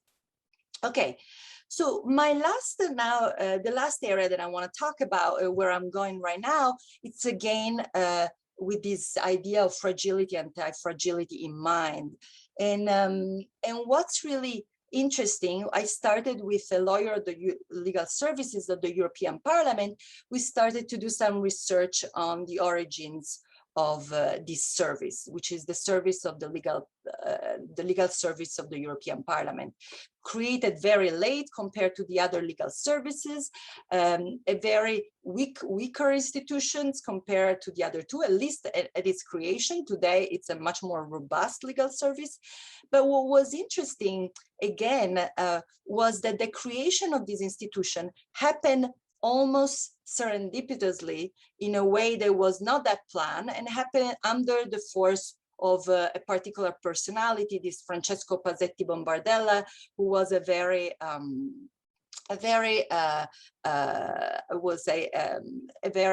decisive lawyer with lots of big political ideas, and very well plugged into the secretariat of the legal services, supported by a Christian Democrat group, especially the German-Italian alliance. But what's more interesting is that despite the service itself and the institution was quite weak, what was interesting is that the mobilization was very powerful. And to go back to Valérie's grands arrêts, the founding case that we found was there at the beginning was Roquette Frère, a case of the 1980, also so-called the isoglucose case. And so the case is kind of the mobilization moment that happens before the institutionalization of the legal service. So fragile institution that it's created only in 1986, but clearly anti-fragile jurisprudence, Roquette Frère, that then influences a set of cases up to the Chernobyl case, in which the parliament is finally part of the big players with the legal service of the commission. Not clear if these legal services of the parliament was initially even in coordination. Initially, they were even at odds with the legal service of the commission, but mostly the legal service in itself was not created when the litigation of Roquette Frère happened. And so what we did through the collaborative help of historians, as Bill said, Etienne Deschamps was very helpful. We really found that within the parliament, the president, the jury committee, that was made up by members of parliament, all these various lawyers who were dispersed in the parliament came up with the brief for Roquette and the positioning for Roquette Frère. So the whole notion of this idea of the principle of institutional balancing really starts with Roquette, but the work is much more, it's a group of lawyers in the European Parliament that then will go and form its legal service. So it's a much more diffuse, and you can see in the litigation how the body of litigation is very clear and the Parliament appears, but who appears, who does not appear, who's a member of the legal service, who's not, is much more unclear. So finishing with that, this research has been very interesting to me because it was a move from doing pure archival work to do some interview work. And in this interview work, what has been very interesting is not only that the work of Vera Fritz on the biographies of the judges has been very influential for all of us, but also the methodology. How do we go into interviewing, you know, not only the person, we've interviewed with Antonio Caiola at least 5 or 6 of these big players behind the legal services of the parliament, and one of them is even at the EUI still, Kieran Bradley, who might be still there now. But what was interesting is first to notice how when the person is no longer there and is dead, you have to talk to the family. And as Vera has done multiple times, talking to the families of these lawyers can be tricky because you know, you don't want to get too close with the families, and you still want to keep some distance, and you want to hear all the voices, and you want to be as objective as possible in describing these characters. The other issue is really that the documents are hard to find, and they come to you in a very weird way. They might come from personal archivists. They might come from someone else who has heard about something else. So talking to people and have this collaborative workshop, as Bill was mentioning, is very important. And finally, I have to tell you, the most depressing thing for me is really the lack of women in this story. The lack of women lawyers, the lack of women judges. So I was thrilled when I saw that in one of our Frankfurt workshop, Alessandro Rosano had interviewed and done a beautiful work on Vilma Viscardini's, the first Italian and also the first woman member of the legal services, who's in Padua, and there should be a whole book about her. And she's such a superstar and one of the early litigants in EU law, who Tommaso Pavone discovered through his maps. And she's one of the person who brought the early Bosman litigation, the Donat case, to the Court of Justice. But mostly, Fernanda, can I just ask you to come to a close? Yeah. So just so the very close is like, where are the women? We should find them. So with Antonio Caiola, we just decided that we're going to interview the secretaries now. They're only secretary women of the EP legal service. So we'll go for that and try to find the women. And so I really would like us to focus also on the interpreters. There might be a more gender, there were more women at the time, the secretaries, and where were the women and why these jobs were considered very gender at the time, and the judge had to be a man and the women had to be the secretaries, or not the lawyers, but the interpreters. And I'm closing here. Thank you. Thank you so much, Fernanda. So we have our allotted 10 minutes for questions, and I was just keen to preserve that time because I'm sure there will be questions from the panelists, but also from the audience.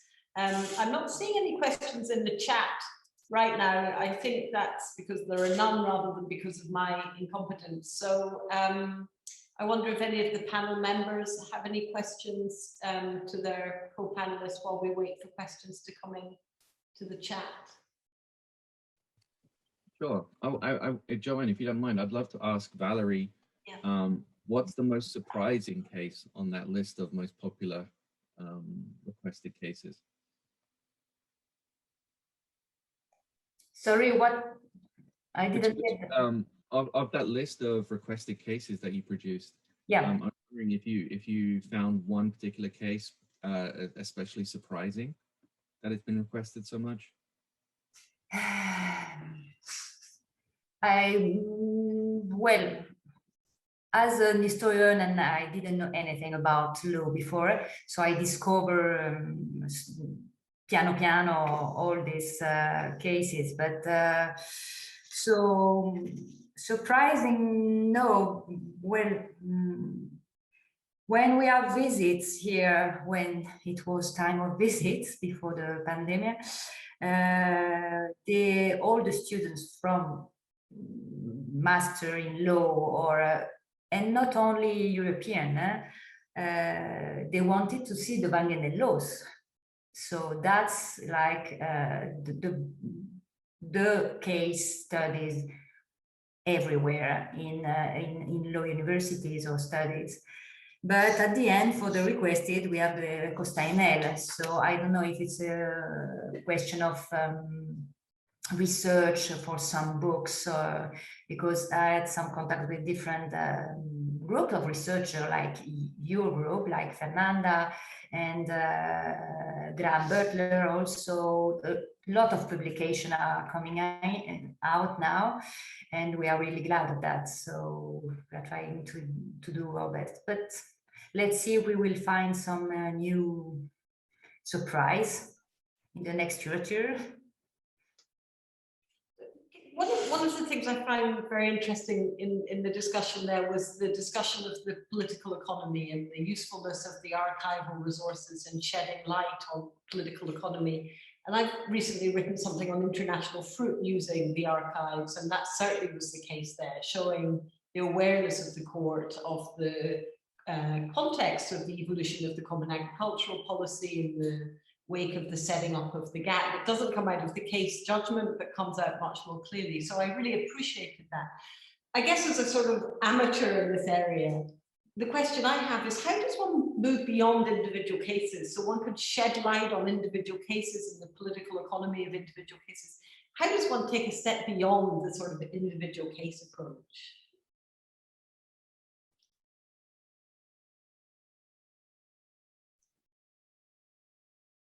This is a question to anybody who wants to answer it. Yeah. Well, so Joanne, I'd just say, just off the top of my head, that in many cases, the historical research on that particular case will itself open up the doors to other areas. So the actors that are involved are not just usually involved in that one particular case, but they're involved in a kind of horizontal chronology of different issues that then open your eyes to those other issues. And I think in one way, the study of individual cases is actually never really a study of an individual case. It's more opening a window or opening a door into a much broader history of what's going on at the court. So I kind of feel, maybe it's a historian's answer to this question, but I kind of feel that the study of an individual case naturally leads to a broader history, a broader chronology of what's going on. But going back to Sinisa's talk at the beginning, I'm wondering if you open up the case. So for instance, in Costa, I was much more interested in the political economy, and I wanted to study the nationalization of energy. And then I was talking to Guido Calabresi's wife, who had done a whole story about the land reform in Italy. And she was saying that this bringing the energy to the countryside in Italy was key to modernize and allowing farmers to get more work. So it became to me less about primacy of EU law and also understanding how what Sinisa was saying, that the law at a certain point, to be in the bubble, you really need to decontextualize these, and this becomes about the doctrine of primacy. But then we do the work of recontextualizing, and it becomes really a work of this case is just a moment in a bigger longue durée story in which law and economics intersect.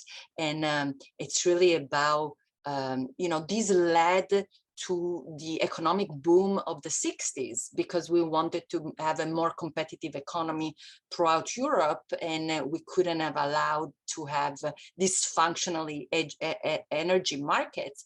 And then back to you, Joanne, I become much less interested in law and more interested in the context. So where does it take me? And it might be a story a la Slobodian, the globalist. That is a story about, there are several lawyers that think about law in that way. And who are they? And do they have an agenda for a European law that is not only about liberalization, but it's about a more social Europe, a Europe that has that wants to redistribute, or has also a vision of welfare that is not just so. Perhaps, I don't know, if you open it up to the political economy, I think the story would be a very different story than just looking at primacy of EU law. So that's where I would go. Yeah, I would also add that if you follow Sinisa's talk, then what we're doing by recontextualizing EU law in its historical context is actually quite disruptive. By going back and putting the history back into the legal bubble, it's a disruptive exercise. And so one of the values of doing legal historical research to kind of answer one of the questions in the chat is the disruptive nature of it. It's a check. It's a scholarly check on the power of the court, essentially, to make sure that the law is doing what the law should be doing. Great, thank you. I'm not seeing questions in the chat, so I'm not ignoring them if they're there. I just can't see them. But Amedeo has a question, so we'll take a last question from him, and then we'll finish the session. If there are questions in the chat that I'm not seeing, please feel free to answer them. But Amedeo, the floor is yours. Thank you. Well, given that the time is almost over, I think it's more of a comment than a question. So I'd like to essentially pick up on what Bill said. Essentially, there are some repeat players, and it's so interesting to look at how these players, their role in different judgments. For example, Alberto Trabucchi is usually portrayed under a very positive light as the one who gave us a direct effect in Bancade. But it's very interesting to see, to look at the dark side of Alberto Trabucchi in Meroni, for example, and the way he was trying, to kind of protect the high authority from decisions from scrutiny by individual companies. Or also Pasetti, Giulio Pasetti is a very interesting player. So we know he was the parliament's representative in Levea, for example, and so he had the key role there. But probably we have a Meroni doctrine because of one particular sentence in Pasetti's brief in Meroni. So I think what Bill says is absolutely fascinating. So to see how these different players operate and their role in different judgments. So I think there should be a link between the history of cases and biographies. This is why I'm looking forward to the last panel today. Okay, great. Thank you very much. Because we're out of time, I'm going to read a question that's come in, and then we can kind of have Amedeo's comment and the question just as things in the mix as we move forward with the rest of the day. This is a question from Robert Schutzer, who says, thank you very much to all the speakers. And just a quick question to Bill and Fernanda. One way to combine deep historical research of one case with a longue durée perspective is reception studies. I wonder if this is something that you have engaged with or are thinking about doing in the future. So this idea of reception studies. I'm going to get in trouble from Daniel if I don't end the session, but 20 seconds, Bill, literally 20 seconds. Sure, yeah, reception studies is something I've been very interested in. I attempted a first go at this with Germany in my first book. But every time I look at a book, I think how terrible it is. So it's something that needs to be developed and researched and done much more. Thank you. That's great. And you really did stick to the 20 seconds. This has been a really terrific panel. Thank you very much to all three of our speakers. It's been really fascinating. To those who asked questions, and I will pass the floor back to Daniel, I think, probably now. Amedeo, if you want to start chairing this second panel, we're good to go. All right. Thank you very much, Daniel. Welcome to the second panel. Whose subject is the history of ECJ judgments. So the basic assumption underlying this panel is that the text of the judgments of the Court of Justice only tells us a part of that fascinating story that is the history of European integration. As American legal realist Jerome Frank put it, factors not expressed in the text of a ruling, in fact, may be the most important real causal explanation of the decision. For that reason, a growing number of authors, and including today's distinguished speakers, have recognized the importance of going beyond the text to gather a deeper understanding of EU case law. This, in particular, can be achieved by looking at three often neglected aspects of ECJ rulings. One is the process or the procedural history of the case. Another is the actors involved in it. And finally, the narratives in which the rulings fits in. That is to say, its meaning in a particular context. So drawing inspiration from pan, the Greek word for all, this methodology can be referred to as the pan, process, actors, narratives approach. The dictionary definition of process is a series of steps taken in order to achieve a particular end. Of course, it could be argued that the judgment is the most important step in a lawsuit. But as Hans Kelsen scholars and translator Mario Lozano put it, can you really understand an egg without knowing anything about the hen? And if everything that matters is the end result, then why do football fans keep watching the whole match? For example, the Court of Justice ruling in Costa really doesn't stem directly from the question referred by the Court of Milan, but probably was prompted by the plea of inadmissibility raised by the Italian government as a result of a judgment of the Italian Constitutional Court, and also by the careful procedural steps taken by the legal service of the European Commission. Turning to the actors, the Court of Justice is often presented as a single rationality, or as Will Phelan put it, as an anonymous and inscrutable collective institution. But of course, individual judges have different views and different backgrounds. It's common wisdom that the judge rapporteur often has a decisive influence on the outcome of a case, and statistical analysis shows that the Court of Justice most of the times follows the recommendations of the Advocate General. But we also know that in landmark ruling as Van Gent, the game changer was another member of the panel, that is to say, Alberto Trabucchi, who's won the majority in favor of direct effect, contrary to the opinion of A.G. Romer. The other actors may be equally important, such as parties and lawyers. We're going to hear today about the Meroni's case, and probably there will be no Meroni doctrine without the Neapolitan lawyer Arturo Cottrò represented Meroni, as well as probably a procedural faux pas of the Council for the High Authority, Giulio Pasetti. And of course, there will be no Weisenbeck without Floris Weisenbeck. Finally, narratives. What is the meaning of a judgment? Well, read as carefully as you like, but it depends not only on the text, but largely on the context.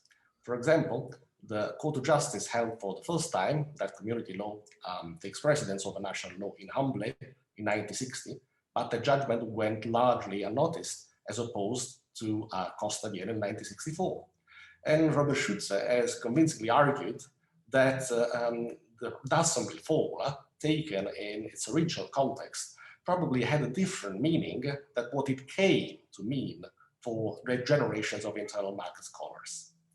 So I would now like to give the floor to our first speaker, William Phelan, Associate Professor of Political Science at Trinity College Dublin, the author of Great Judgments of the European Court of Justice, Rethinking the Landmark Decisions of the Foundational Period, published by Cambridge University Press in 2020, as well as an article entitled The Role of the German and Italian Constitutional Courts in the Rise of EU Human Rights Jurisprudence, which just came out in the European Law Review. All right, Will, you have the floor. Thank you very much. It's great to be here. Thank you for that kind introduction. Thank you, Daniel, for inviting me. It's really only been a few weeks, it seems like anyway, only a few weeks since I was asked to take part, and I was delighted to do so. What a fascinating set of speakers and conference as a whole. I'm looking forward to hearing, I believe it's most of these talks are recorded, so I'm looking forward to hearing some more of them later on. We have interesting end of term exams and so on, as maybe some of you do in your own institutions. Let me just introduce myself a little bit. This is the book that Professor Arena was very kind to mention, a book on the great judgments of the European Court of Justice. I suppose my particular interest is in the dairy products case of 1964 that ruled out retaliation between the European states. Of course, the international law makes a lot of use of retaliation and reciprocity, but not the European Economic Community or the European Union as it now is. But because I didn't want to have a photo of a bottle of milk or some cheese on the cover, there's no dairy products on the cover of the book. We have instead Robert Lecour, the French politician and lawyer who joined the court in 1962, about the same time as Judge Trabucchi. And between the two of them, seems to have been decisive in driving the Court of Justice in the direction that it adopted in Van Gent and Loos and Costa and dairy products and so on thereafter. I'm interested in Robert Lacour in general, certainly as a judge, and even his life as a whole. It's really been a very interesting area. I also have a paper in European Law Review that on the human rights jurisprudence of the Court of Justice that Professor Arena was kind enough to mention. Let me just start by saying this. It's a good time to be a historian of EU law. It's never been a better time to be a historian of EU law, I think. And this is just really needs to be acknowledged as kind of an essential part of the current environment. Just look at the interest we have here in this conference today and other workshops at the time. It's a growth area. So many people contributing on what was basically a blank page. Maybe 10 years ago, more or less a blank page, and welcoming community of scholars working on areas often extremely productively with each other. I should just mention the fantastic book by Vera Fritz on the early judges and advocates general of the Court of Justice, which is an unmissable read for anybody in this area. So many others doing interesting projects as well. Of course, Morten Rasmussen, Bill Davies,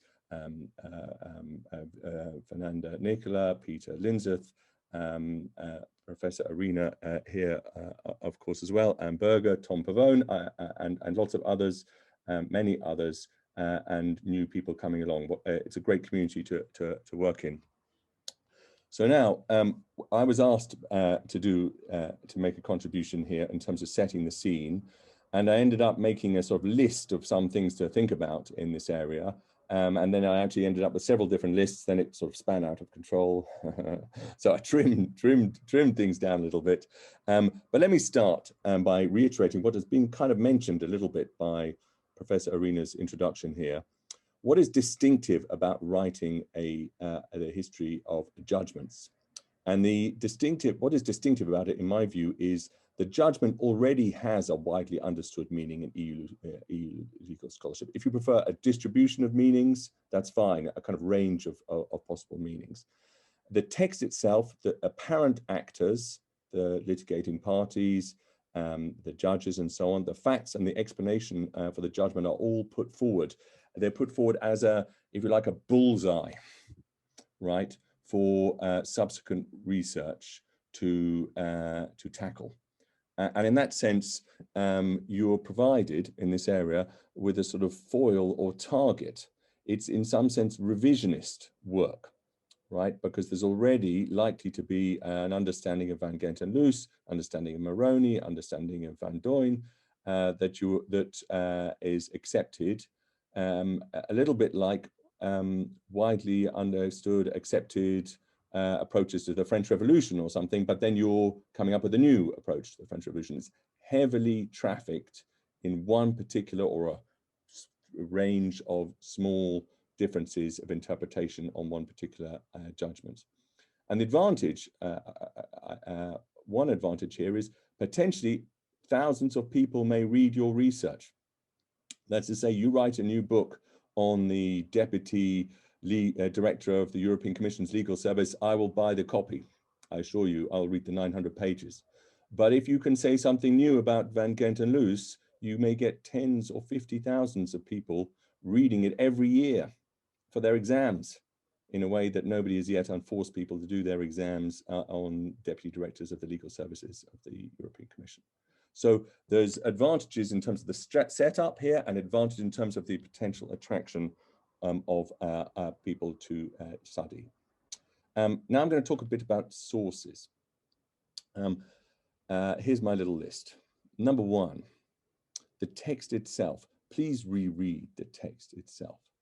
The version that is in your textbooks, the versions that in the long books, even on these judgments, may not in fact be the version that is there. Let me give you an example from Costa, which I have to do, of course, with Professor Arena here. In Costa, the court justifies the supremacy of EU law by Article 226 of the Treaty of Rome, which is, say, the special authorization of safeguard measures by the member states in their adjustment to the new European market. Now, I have yet to find a textbook, certainly English-speaking textbooks, which actually mention the 226 safeguards aspect of the Treaty of Rome. And for that matter, sometimes very long, 500-page books on the supremacy of EU law have no mention of the fact that the cost is justified by Article 226. So read it carefully, and read not just for trimmings, snip, snip, removals, but also additions. So quite a lot of summaries of the dairy products case in 1964 imply that the court talked about the Article 169 procedure, the direct prosecution of member states by the European Commission as a justification of getting rid of retaliation within the European Economic Community. Read the case. There's no mention of the Article 169 procedure as a justification of the dairy products case. That was mentioned sometimes later on. There's a decision in 1990 that mentions it, but not the decision in 1964. So look at the case itself, the text, the real text, not the textbook text. The Archives of the European Court of Justice. Others of you may have done more work in this area, so I just footnote it because others will be able to talk about it more with more authority. And my own work does not use the archives, not so far, the Archives of the Court of Justice. Of course, there are the well-known limits. The Legal Services of the European Commission, such an influential actor in the development of European law. The work of Morten Rasmussen in this area is extraordinarily important, both on particular judgments and on the, let's call it the constitutional vision of European law as a whole. Here we have proper access to the internal archives, including on sensitive issues, it seems, essential part of any looking at sources of the judgments. Archives and scholarly writings of the litigating lawyers. Again, the Italian lawyer who was so important in the Costa Vienel case is an excellent example here. So important. Lawyers have the advantage that they write about what they're doing all the time, and they write to make an argument, not just in the court for their documents to the court, but also as their professional careers. They leave a lot of documentation around, which is fantastic for us, and even publish it in a way that's, for example, business actors don't necessarily do. National legal and political archives, governments, courts, judges, and so on. Let me here footnote the example of Morten Rasmussen's paper on the direct effect of directives, which is, let's call it Van Duyn, Frans Grad, and the various other decisions around there. He's really interested in the way that the national governments responded to the moves of the European Court of Justice in this area, and how their responses seem to influence the European Court of Justice's subsequent decisions there in some detail. Transnational range of archives across the different countries, very heavily connected to the judgments, in particular the stream of judgments coming out of the European Court of Justice. Interviews where possible. It may in fact be very possible if you're writing about European law in the recent period. It may be relatively easy for you. My own interest is the 1960s and 1970s. That's my particular interest. Not so many people alive. I have to say, Robert Lecour himself passed away in 2004, and it's a bit of a shame that he wasn't more thoroughly interviewed during his life by some of the people who are writing about the politics and history of EU law, in as much as they were doing it in the 1990s. He gave interviews on a variety of other topics, actually. He might well have been agreed to have been interviewed. Sometimes family members can provide useful information. Tommaso Pavone's paper, Tom Pavone, I wonder if I'm pronouncing either of them correctly, done so much work, impressively interviewing the Euro lawyers in the early years of Italian engagement with EU law, and indeed in other member states as well. Really think about what is possible there with interviewing. I haven't interviewed anybody myself, but so impressive when it can be done effectively.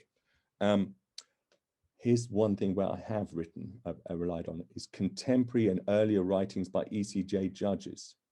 That's to say the judges themselves talk and write about the topics that come up in the ECJ judgments, and they talk more loosely and with more specific explanations, or sometimes even different explanations than appear in the judgments.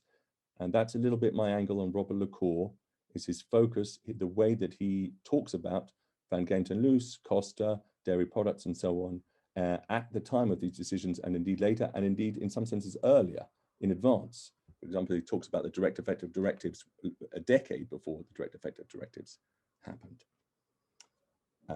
I've missed out a slide there, so I stay more or less on time. There's so many interesting aspects here. Let me finish with two tiny comments. May I encourage those of you who can to think about actually teaching EU law, history, to your students. I do it.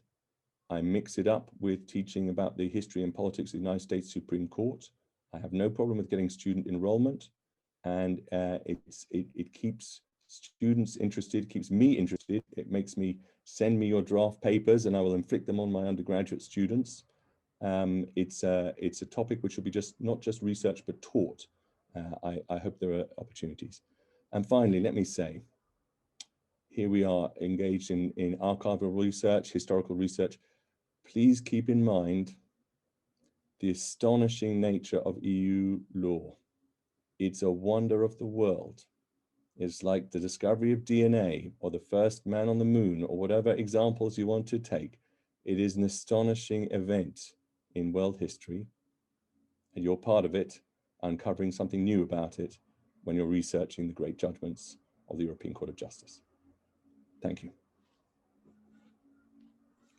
Well, thank you very much, William. That was absolutely fascinating, and I can confirm that recently had at Federico II conference on the 70 years of the treaty establishing the European Court and Civil Community. And what I was amazed by was how fascinated students, law students, were by that particular topic. So it seems that history, fascination for history is indeed contagious, just to use a neutral term at the moment. So I would now like to hand over to our second speaker, Maria Patrin, who is a research associate at the EUI Robert Schuman Center for Advanced Studies and the author of the forthcoming article, Meroni Behind the Scenes, uncovering the actors and context of a landmark ruling, which is going to come out, I hope soon, in a journal called European Papers. So Maria, you have 15 minutes. There you go. Thank you very much, Amedeo. I'm very happy to be here. Thank you to the organizer. It has been such a wonderful event so far, so I'm very happy. I will just try to share my screen as well. Let's see if I can share. Yes, it's working, right? Yes. Okay, right. What I would like to do today is just to share with you some thoughts and some preliminary results of the work that I have been conducting on the Meroni case in the framework of the Court of Justice in the Archives project here at EUI. Actually, I will look at a concrete case, and you will see that there are a lot of questions and points that have been raised today that will come up, and maybe also hopefully in a kind of concrete and practical way. The two questions that I would like to address are, the first one is, what can a legal historical approach tell us about a key ruling such as Meroni? And the second one, which actually has also been discussed today, is why should we care? So why should we go down that route? What does this actually add to our more general understanding of EU law? First, why Meroni? Meroni is a very old case. It was formulated in 1958 by the then Court of the European Coal and Steel Community, which has been described as a very is a rather low-profile court, rather technical, specialized on economic matters, and indeed, Meroni is a very technical case.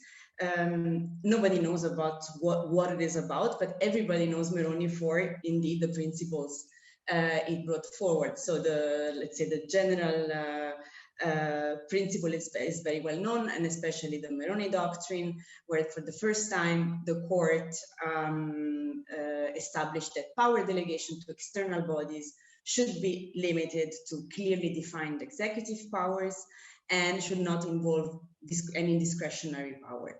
And the court linked that to the principle of institutional balance. Here in the picture, you can see the sentenza, so the ruling in Italian, the original one, saying in the quotes that I'm reading now that there can be seen in the balance of powers, which is characteristic of the institutional structure of the community, a fundamental guarantee granted by the treaties to undertakings. And if this guarantee would be made ineffective if power would be delegated to bodies that were not established by the treaties to that purpose. The Meroni doctrine has been very controversial, especially in the light of the EU agencyfication process. Scholars have struggled, but generally everyone has struggled in reconciling the extensive powers of the new agencies with the limits of Meroni. The court has come back a little bit on that on the ESMA case, but in any case, just focusing on Meroni, I think this is really a typical example of what was also mentioned earlier, a case whose principles are taken and survived until now as established, for granted, and nobody actually knows really where they come from and why they were pronounced. So in my work, I kind of took a step back and asked what led to this Meroni judgment. And I did so by indeed looking at archival sources, mainly the dossier de procédure in the court's archive, in the historical archives in Florence, but also as William was mentioning, in the historical archives of the Commission, where the legal service fund is kept. And indeed, by looking at these sources, these are very useful to shed new light on the context of the dispute, on the role of the actors, but also on the legal arguments that have and how they have developed throughout the procedures. I've said Meroni, nobody really knows about Meroni, and that it's maybe right so, because indeed it's a very technical case. I will try to sum it up very quickly, but in the European Coal and Steel Community, the high authority, which was the European Commission back then, had established an equalization system to level up prices of ferroscrap on the internal market. So basically, all steel companies participated into this system. Those who were importing ferroscrap would receive some money, and those who were purchasing ferroscrap on the internal market, they would pay to this fund, this system. And this system was operated through some private law agencies, which were based in Brussels, and which were responsible to determine the rate of contribution applying to each company. So how much each company had to pay. Meroni did not pay its contribution, and not entirely. And therefore, the high authority issued an individual enforceable decision requiring payment on the basis of the calculations of the Brussels agencies. And this is the decision that you can see here in the picture. Meroni challenged that decision, saying that, alleging, first of all, the fact that the high authority decision was not motivated enough, But it also argued that more generally, the Brussels agencies had put in place a discriminatory system that had big economic consequences and unfair consequences for SMEs and especially in the Italian market. So it's interesting that from the submissions of the parties that we can find in the archive, you can really see here. You have, for example, the application of Meroni, of the lawyer that Amedeo Arena was mentioning, Patron. It's interesting to see how indeed this economic contest really emerged very powerfully, and we understand that there is a strong economic rationale behind that. And I just wanted to quote this sentence from the Meroni's application, where Patron says that therefore a situation has emerged where few big companies dominate the market at the expenses of the others, and that if maintained will lead small undertakings to total economic collapse, leaving full space to the big industrial companies. So indeed, there was an issue that actually has gone completely lost when we just read the judgment. We don't know what it is about. Now, from Meroni's application, there is, looking at how the parties argue and their submissions, there is a real dialogue, a sort of dialectic exchange between the parties that we can reconstruct through the archival materials. And so the first reaction of the high authorities, legal services, to say we're not responsible for the Brussels agencies. Pasetti, who was the agent of the legal service of the Commission, says the high authority only adopts the data furnished by the Brussels agencies without being able to add anything thereto. So we're not responsible. There is the big distance between us and the Brussels agencies. And then Meroni picks up that argument, says, well, but if that's the case, we have a big problem. There is a big problem with the legal protection, because basically the companies are deprived of any means, of any possibility to defend themselves, because they cannot challenge the high authorities' decision, and nor the decisions of the Brussels agencies. Here in the quote, he says, if the Brussels agencies' accounts are taboo, then we cannot defend ourselves. And at that point, the high authority may have understood that it was going down a quite risky route. So it changes completely the defense line. And it's and they say then it's just about a calculation. No? The actual declaration of intention is in the legislative measure, so adopted by the high authority, which establishes the system, and everything else is just application of those criteria contained in the legislative measure. And it's interesting because at that point, Trabucchi came in to help Pasetti. They knew each other very well. Trabucchi at the time was a private law professor in Padua, and he had been professor of Pasetti. So he comes to help the defense of the high authority. And right at that moment, and then also during the hearings, the defense strategy of the high authority changes. But actually, the court didn't really consider this change. It sticked very much to the first defense line of the high authority. And if we go back to this first question I was asking in the beginning, what led to such a judgment, so to the Meroni judgment, we can see that the legal protection, the issue of judicial protection clearly comes from the Meroni's claim. But it is because of the high authority's initial defense that the court is pushed to reinterpret Meroni's claim in the light of power delegation.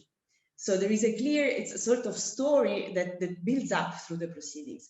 And what is perhaps even more interesting is the fact that the court doesn't stop there, but it builds a whole system around legal protection. We know also, it's clear from the opinion of the Advocate General that that legal protection is really the core of the core problem, the core issue in Meroni. And yet the court could have just maybe annulled the decision for lack of statement, or just say that perhaps the legal protection guarantees were not enough. Instead, it goes beyond and it introduces many arguments of new arguments, such as the fact that delegation should be limited to clearly defined executive powers, and it came up with the principle of institutional balance. So to me, it is a very interesting question that I still need to dig more in, is why this court, which was supposed to be such a technical court, low profile, actually felt the need to embed legal protection within an overarching legal and institutional system that would guarantee it. So that's, I think, open question also for the future. But for now, I just wanted to conclude on a couple of remarks on why does it matter. We have seen already a couple of answers before, but I think that Meroni, what does Meroni show is that indeed, looking at what the case was when it was first delitigated can tell us a lot about alternative paths. So it's not necessary. The outcome, it's not necessary. It is the result of a dynamic process. It lets us look also at the case as historically situated, in the sense that it's shaped by the context and by the actors. We've mentioned Trabucchi. Trabucchi came in, changed in this case in Meroni the strategy of the high authority, but in Meroni has a very marginal role. But indeed, we can trace then the influence of Trabucchi. Trabucchi, as was already mentioned, will be key in unconventional law. So there is also a whole history of development of actors throughout the cases as well.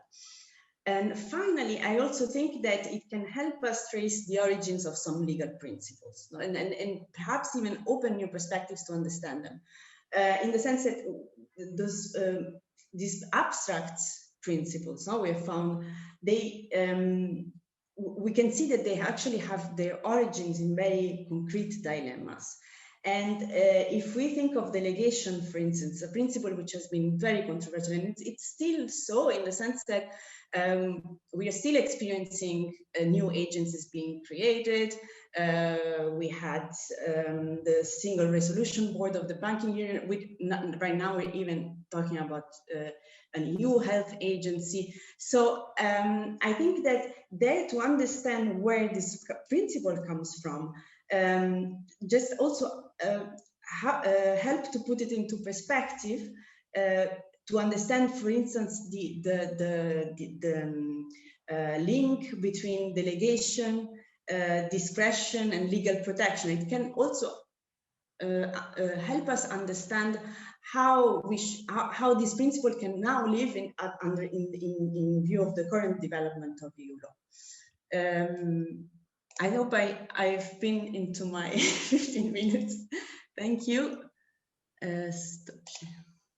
Thank you, Maria. That was absolutely brilliant. And I think you're definitely right. Meroni is one of the cases that has been heavily decontextualized.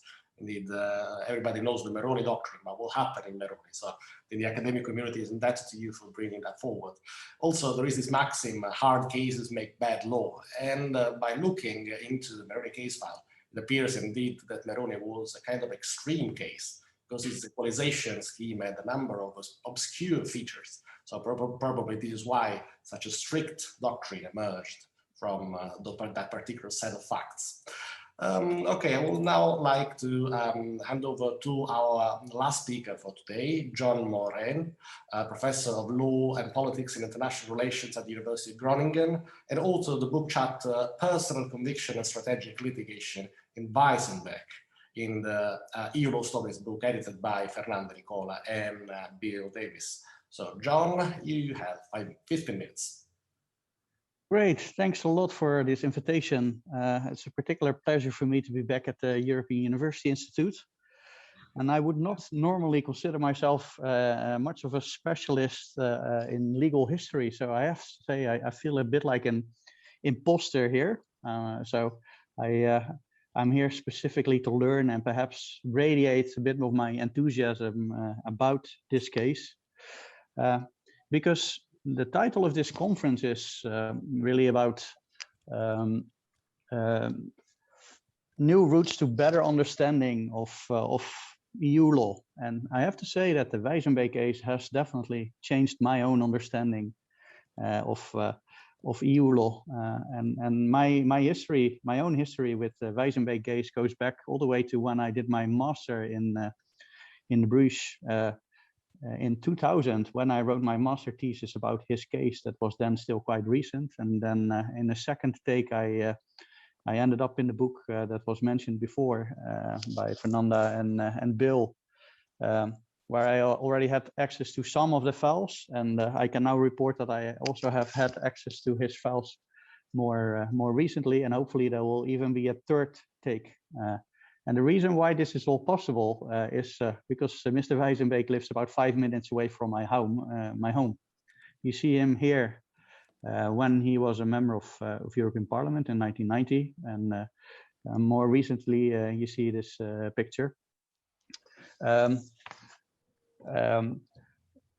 I want to tell you a little bit about my fascination for this case, but also a bit about Mr. Wijzenbeek's own personal life before I delve into how the case is normally understood and what I've discovered about the context, which I want to share because I think it's absolutely a fascinating way to understand. I'm getting a question here to fully share my my PowerPoint. I'm going to try to do that, but the reason why I am unable to do that because I see a bar on top of my PowerPoint. Hang on. There should be a button. Yeah. There should be a button here. Start slideshow, right? Where Right. do I see it? Next to the Zoom bar. Next to the Zoom bar. Start screenshot. Sorry, I'm on the lower part. On the lower part. Yeah. Here? Yep, that should be the one. Yep, let's try. Perfect. I'm sorry about that. So Wijzenbeek for me is a case that's interesting for various different reasons. First of all, it's a case about, it's a truly European case. It's about making more Europe. It's also one about interplay between politics and the law, which I find interesting also as a practitioner. It's also a case about building Europe rather than destroying it. And unfortunately, about destroying Europe is what I'm currently working on with the rule of law crisis. But perhaps above all, this is an interesting case for me because it's all about how individuals and circumstances can make a real difference. And this case really hangs together from all sorts of coincidences and persons. And I'll explain to that in a minute. Let me first talk a little bit about Mr. Wijzenbeek as a particular individual. He studied, he's from The Hague, in fact, from a well-known family in The Hague. His father, for example, set up the art museum in The Hague. And maybe you've seen the George Clooney movie, The Monuments Man, about recovering stolen war arts in the Second World War. His father was actually part of the Dutch Monument Man, so he's an art person. Well, of family, he studied law and politics in Leiden and Harvard. And then almost straight out of university, he became the political assistant of the Minister of Foreign Affairs in the Netherlands. And he has been involved in politics almost ever since. He was a member of European Parliament for 3 terms. He was the president of the Liberal group in the European Parliament, now called ALDE. But what is important to understand about Mr. Wijzenbeek as well, and that is important, that's why I'm mentioning it for this case, is his contrarian nature. He's a typical frat boy. He likes to not be too serious. There's this story that I describe in my book chapter that he was often cycling his bike through the building of the European Parliament in Brussels. which sounds like a sort of a student joke, but he did this to sort of protest against the cost that was being made by refurbishing the European Parliament building, which for political purposes he wanted to protest against. And he sort of fell out of favor because of his pro-European stance in the Liberal Party, because Bolkestein became the leader of the Dutch Liberal Party. And he was much more Eurosceptic, and bizarrely and paradoxically, of course, it was actually Frits Bolkestein who then became European Commissioner and became famous for being the father of the Bolkestein Directive. My personal favorite history with Mr. Wijzenbeek is actually that when the book was finished, and that was edited by Bill and Fernanda, I went to him and gave it to him, and he insisted I would sign the book. And I said, well, I can only accept that if you would actually sign my book, because I would never be in this book without the case that you have brought. Now, the conventional story of this case is one that you will all know. It was one of the first EU citizenship cases, one of the very first cases about the area of freedom, security, and justice. And the conventional storyline, as you see it in all the textbook, is that a Dutch national was taking a regularly scheduled flight and refused to show his passport. Now, I've bracketed each of these concepts because they're all actually quite different in reality. And then the conventional story continues.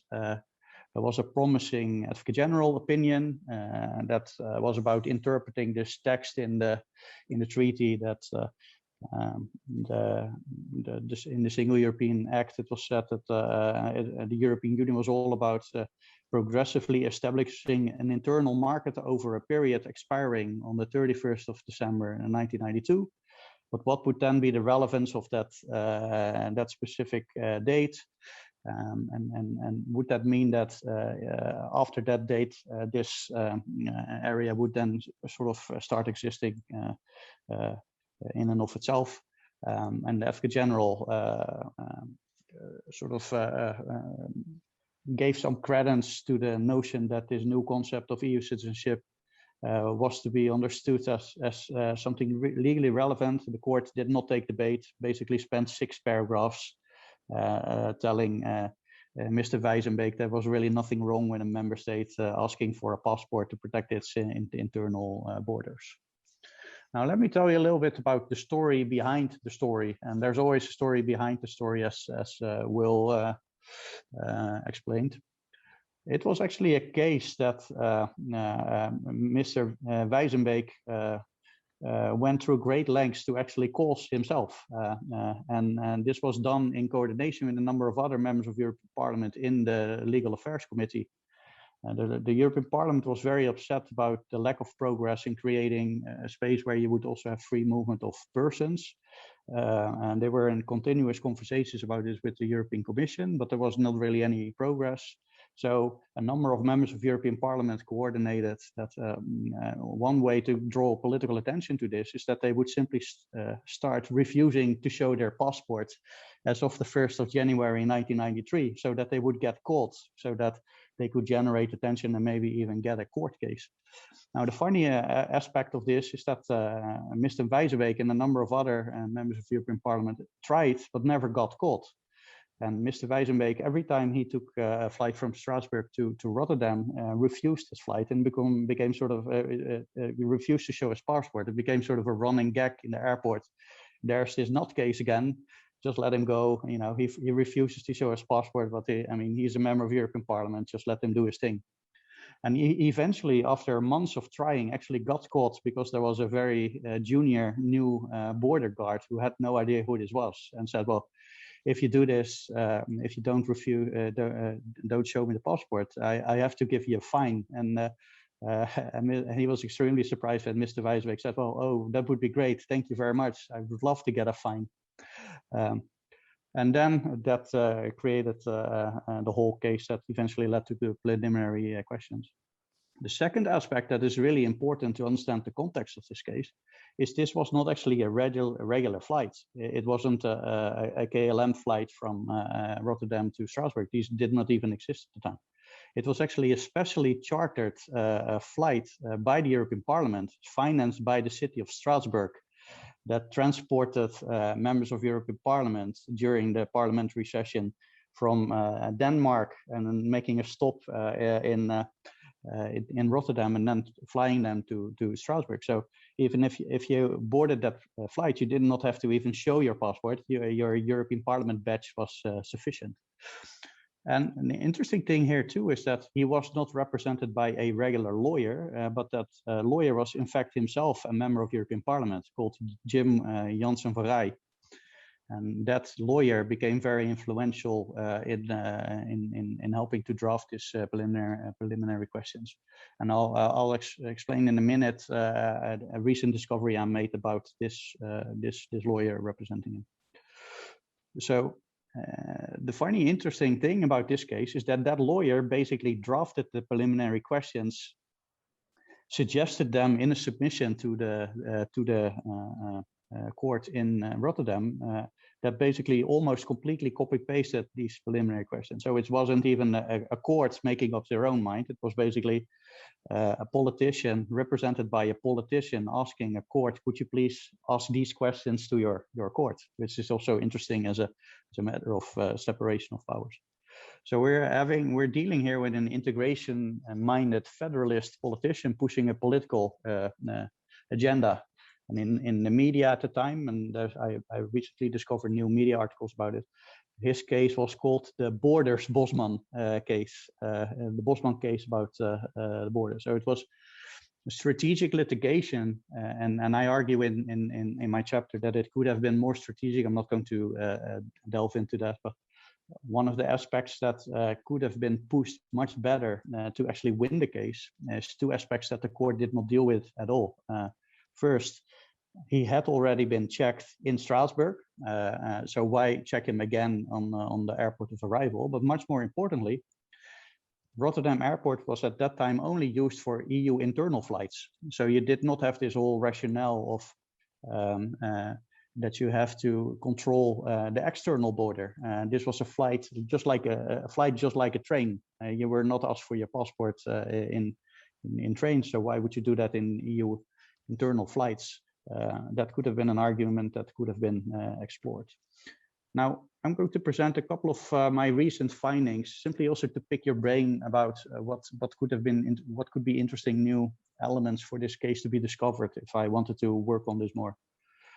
What I discovered is that Jim Janssen van Rij was not only Wijzenbeek's lawyer, but he was also closely involved in advising Bosman in the Bosman case, because not only was he a member of the European Parliament, but he was also the chairman of FIFPro, which was the professional organization representing professional football players. Jim Janssen van Rij was a very integrationist-minded person. And why is this relevant for the Wijzenbeek case? He noticed in representing Bosman, which came before Wijzenbeek, that the court does not like test cases. They want to have individualized cases. So that's why he went to great lengths in all the submissions that he made to say this is not a test case, this is a case of principle. And that's the reason why you see in all the submissions that Wijzenbeek makes in the Dutch courts that he continues to repeat that point. What I also managed to recently obtain is all the pleadings and the cassation brief of the Wijzenbeek case. And I have to say that was lucky because recently Mr. Wijzenbeek's basement completely flooded. So we're glad to still have these papers. And I obtained for the first time all the names of all the co-conspirators in the Legal Affairs Committee, which could be, if they're still alive, people that I could interview. And most finally, and I'm very surprised that Mr. Wijzenbeek did not give this to me before, but he's getting old, is an article by Wijzenbeek about Wijzenbeek. And he describes in great detail some factual backgrounds of bringing this case. For example, he always enjoys being asked by students, are you the Wijzenbeek of Wijzenbeek fame? And he describes in some detail about, for example, having forgotten a toga to represent when he was speaking for himself in the Court of Justice.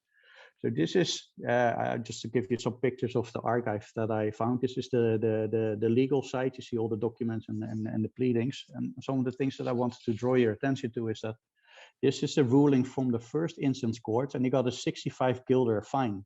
And this is relevant because he really pleaded with the judge to give him a fine over 50 guilders. Otherwise, he could not appeal. So if this had been 50, we would have never had a Wijzenbeek case, and therefore he was pleased that this was a 65 guilder fine. But what is very interesting too, and this is really new perspective, really also highlighting that this was more than just a normal preliminary ruling procedure. You see that this is the letter by which his lawyer, who was a member of European Parliament, suggested what preliminary questions should be asked. So you see here the letterhead of the European Parliament to a Dutch judge, and actually suggesting in the lower part which questions should be asked. So you could argue that this is actually an interinstitutional case rather than a preliminary ruling. I really hate to do this, but I have to ask you to wrap up a little bit. Yes, I will. Yeah, I'm almost done. Okay. This is the site of the politician of Wijzenbeek, and I wanted to show you one letter which shows again that this was an interinstitutional dispute really for Mr. Wijzenbeek. This is a letter that he wrote to the European Parliament Secretariat to ask if he could be given a European Parliament car to drive from Strasbourg to Luxembourg for the case. Because he said basically this is in the interest of the European Parliament that I'm doing this case, and this was refused. So it was clear that for him this was all about politics. So this is my last slide, Amedeo, and I just wanted to pick the brain of all the historians here present.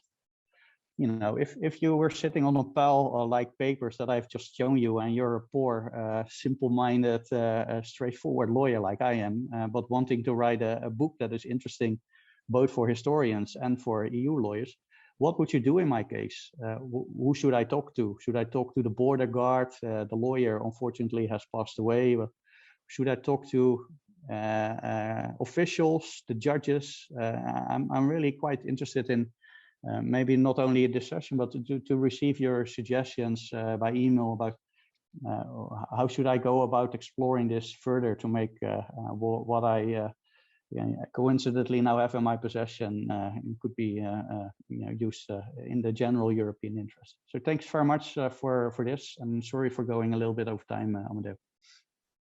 All right, no worries, John. That was absolutely brilliant, and I love the the kind of character building you made. So also to speak about the person and his personality.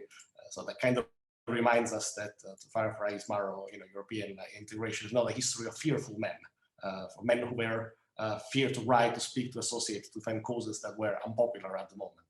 And I find your final questions particularly stimulating. So I wonder whether there are answers to those questions or further questions for our panelists.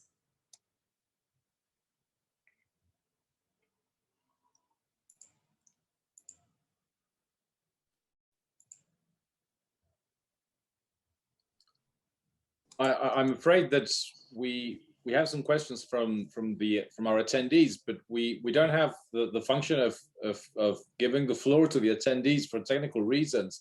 So we have been inviting the attendees to send their questions in writing so that we can then distribute them among the speakers. So if you have a second to do so, that would be very much appreciated.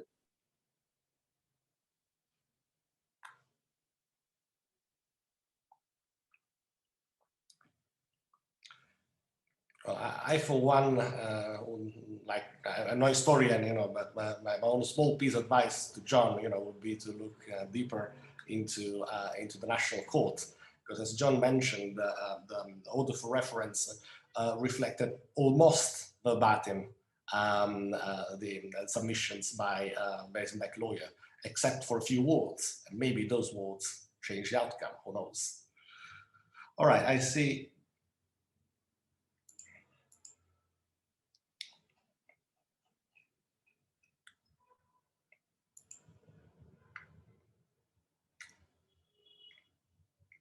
I see Antoine Boucher and Jacopo Alberti raised their hands. May I kindly ask them to put their questions in writing so that. All right, Jacopo Alberti would like to ask, has a question for Maria. So it congratulates you on the speech. Could you please develop a bit your conclusion? Which new insights on the Meroni doctrine do you think can be reached looking into the case documents? Maria. All right, thank you very much for the question. I think it's a very difficult question, and I don't know if I have enough time to elaborate on that. I think that what my take would be to go back to the original, to why the court in the first place came up with the Meroni doctrine, and some scholars have already done so. So already the fact that legal protection has come to the fore as the main reason behind the limited delegation doctrine, or I mean, however we want to call it, also puts the fingers on why actually we are limiting the delegation of powers to external bodies.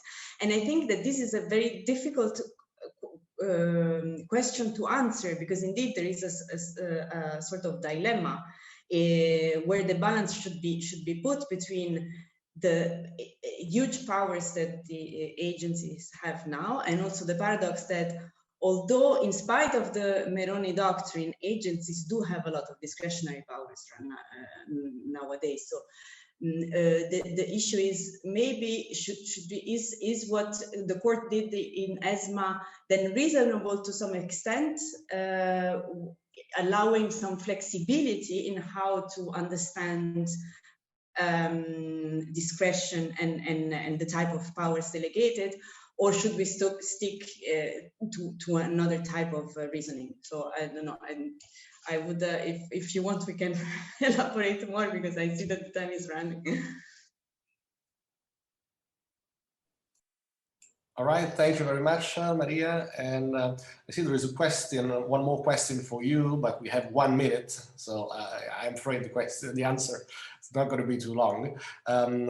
By Peter Linseth, is it right to see Meroni as a sui generis or part of a broader historical context in European public law about national and supranational, about separation of power concerns in post-war decades? Oh, that's okay. It's still for me. Yes, I'm reading it. Are you reading it? Okay. I think so. Well, I think that there is indeed a lot in it. So especially if we go back to this link between the principle of institutional balance and power delegation, which actually has been lost a little bit after that. The principle of institutional balance has been, I think, the court has come back and refined and reused, and so it has almost changed the original meaning of this balance of power as a guarantee to legal protection of individuals. And I think it would be indeed interesting to go back to this link and see how indeed also this idea of separation of power, which is clearly linked to the principle of institutional balance, comes in. Yes.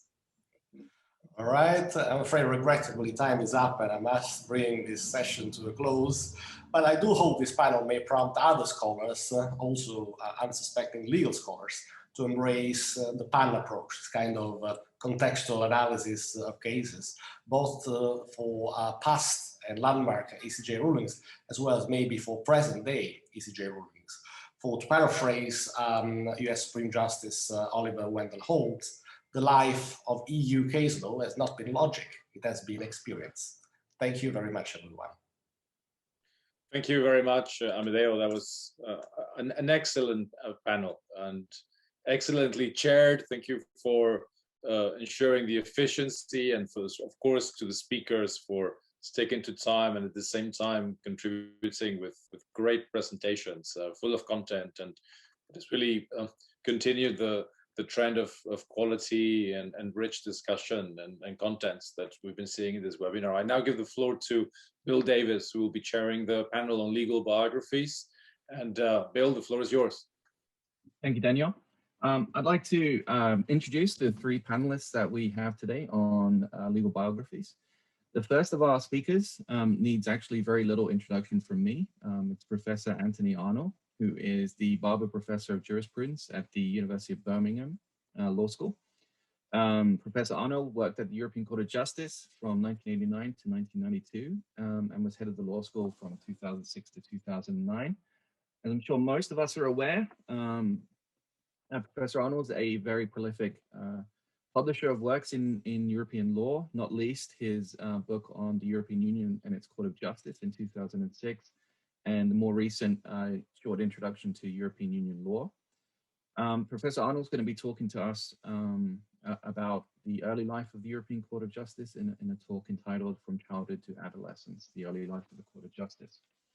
Our second speaker will be Professor Anne Boerger, who also needs very little introduction. She's a very long-time friend and collaborator of my own. She's a professor of history at the University of Alberta in Canada.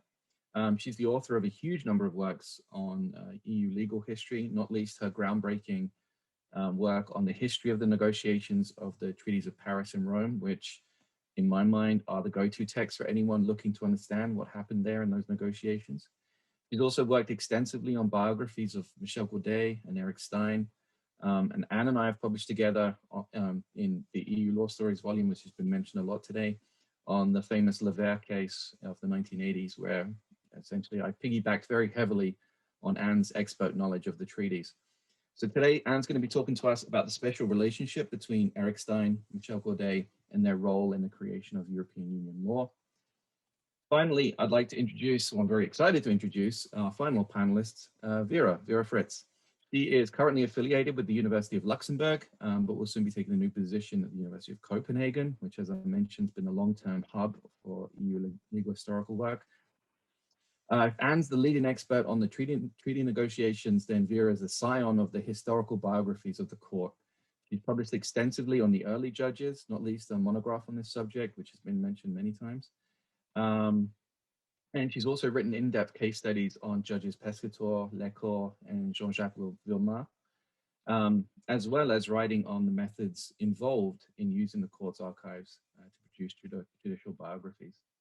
Vera's talk today is going to be on Pierre Pecatore and his activism both on and off the bench. I will pass the floor over to Professor Arnull, who is first on our list of speakers. Good afternoon, everybody. It's a great pleasure to be here. My task is to set the scene before I hand over to the real specialists. And I apologize if I pronounce anyone's name incorrectly. So I'd like to begin with Maurice Lagrange, who was plucked by Jean Monnet in the autumn of 1950 from the French Conseil d'Etat. And what he was asked to do was to help with the drafting of the treaty articles on the new ECSC court. He later wrote that the judicial system set up under the treaty draws directly on French administrative law, incorporating virtually the entire range of procedures available in the French administrative courts, including actions for annulment, actions for failure to act, and non-contractual liability. French, the French language that is, emerged from the outset as the working language of the court. It is true that the rules of procedure of the ECSC court provided that its official languages were French, German, Italian, and Dutch. However, according to Valentine, the discussions on what the court's official languages should be were conducted entirely in French. Lagrange later observed of that language, one of the court's official languages was spoken fluently by all its members. No interpreter was ever needed in the deliberation room. That invaluable asset remains, It may even have acquired the status of a tradition. The court's decision to adopt French as its working language, a status it still enjoys today, had important implications for the style of its judgments and its mode of reasoning. Mancini and Keeling have observed that throughout the 1950s and early 1960s, judgments of the ECJ looked like a carbon copy of the judgments of the great French courts. That may no longer be true, but the influence on the CJEU of French legal thinking remains significant. Lagrange also drew attention to the Office of Advocate General, a proposal directly inspired by the French Conseil d'Etat.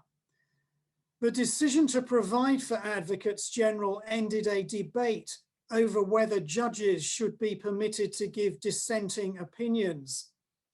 It was concluded that this would not be necessary, since advocates general would be in a position both to contribute to the doctrinal development of community law and to protect the independence of judges. The distribution of roles within the new court was not agreed until the last minute.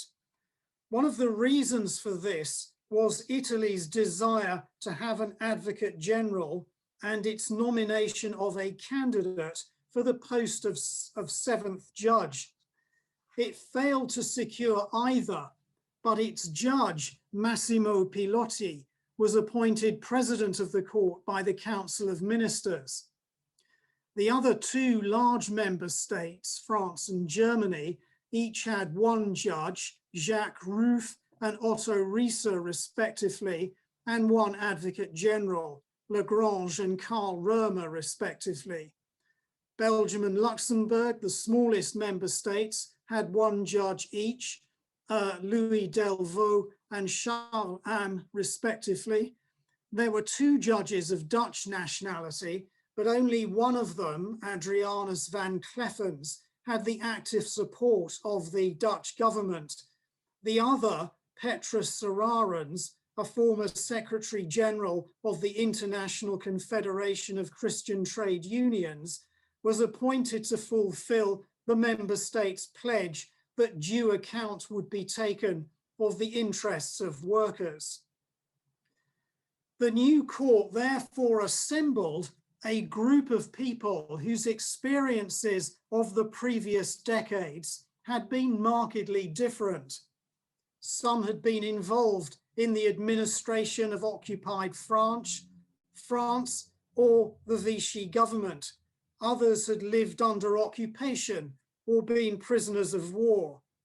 However, according to a former referendaire of Serarens, quoted by Vera Fritz, the war was never discussed in the court, even if discrete questions were occasionally asked about the role played in it by some members.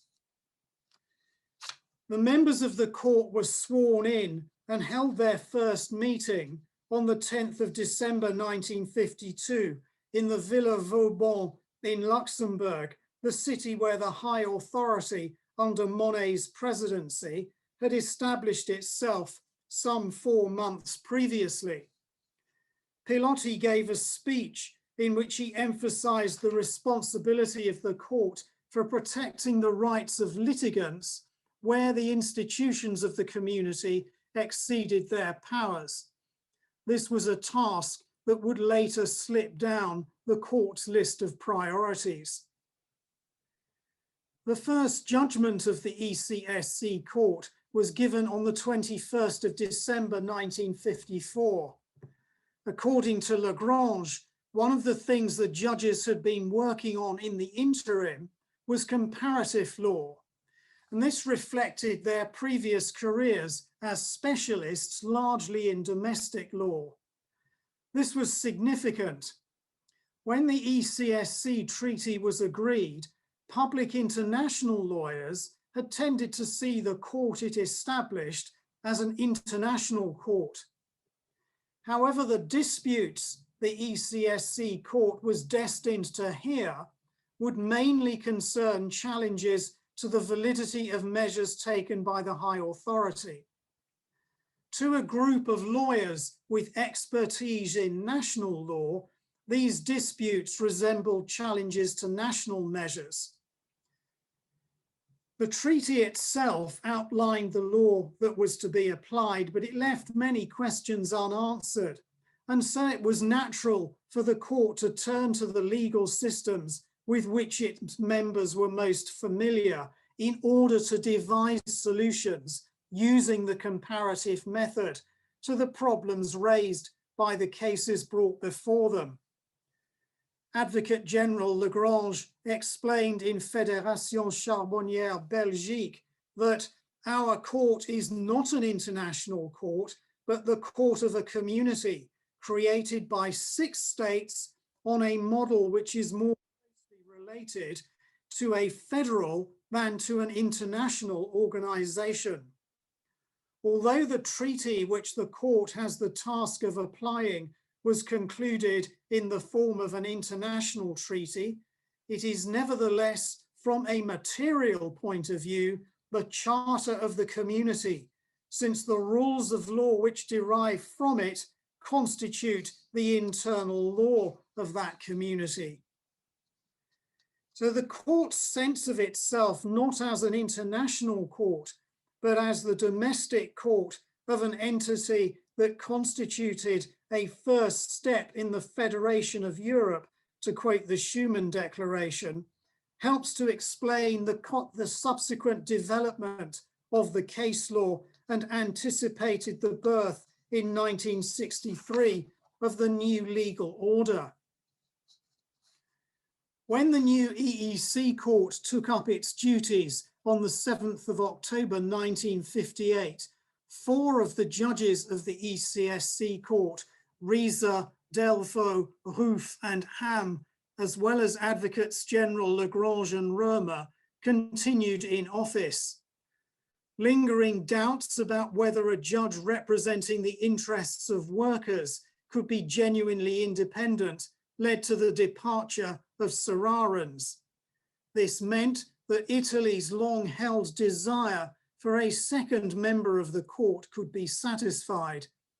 Accordingly, Nicola Catalano, formerly legal advisor to the high authority and a member of the Italian delegation during the negotiations which led to the Rome treaties, alongside Rino Rossi, a member of the Italian Court of Cassation, were appointed.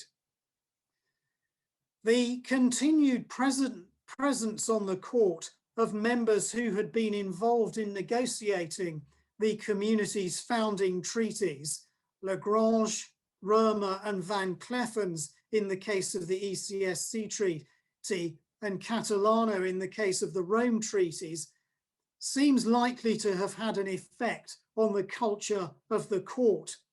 These were individuals who could legitimately claim to know the spirit and the philosophy of the founding treaties, and would have reinforced a collective sense that it was the task of the court to contribute to the attainment of the community's objectives. This would be resoundingly demonstrated in Van Gendenloos. Advocate General Römer and the 3 member states that took part in the proceedings, the Netherlands, Belgium and Germany, urged the court to give a negative response to the question referred to it, but the court, as is widely known, preferred the submissions of the Commission and endorsed the argument of the claimant. There was an element of serendipity in the outcome. Morten Rasmussen has observed that the replacement of Roof by the Europhile Robert Lecourt shows clearly that the French leadership did not consider the Court of Justice an important actor in the communities. Together with Alberto Trabucchi, an Italian judge who had replaced Catalano, Lecourt opposed Ham, Rieser and Donner, who were minded to follow Advocate General Römer.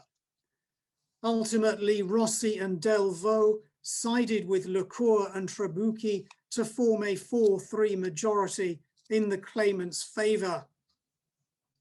The outcome of Van Ghent was a ringing endorsement of the constitutional reading of the treaties espoused by Walter Hallstein, President of the Commission, and the head of its legal service, Michel Godet.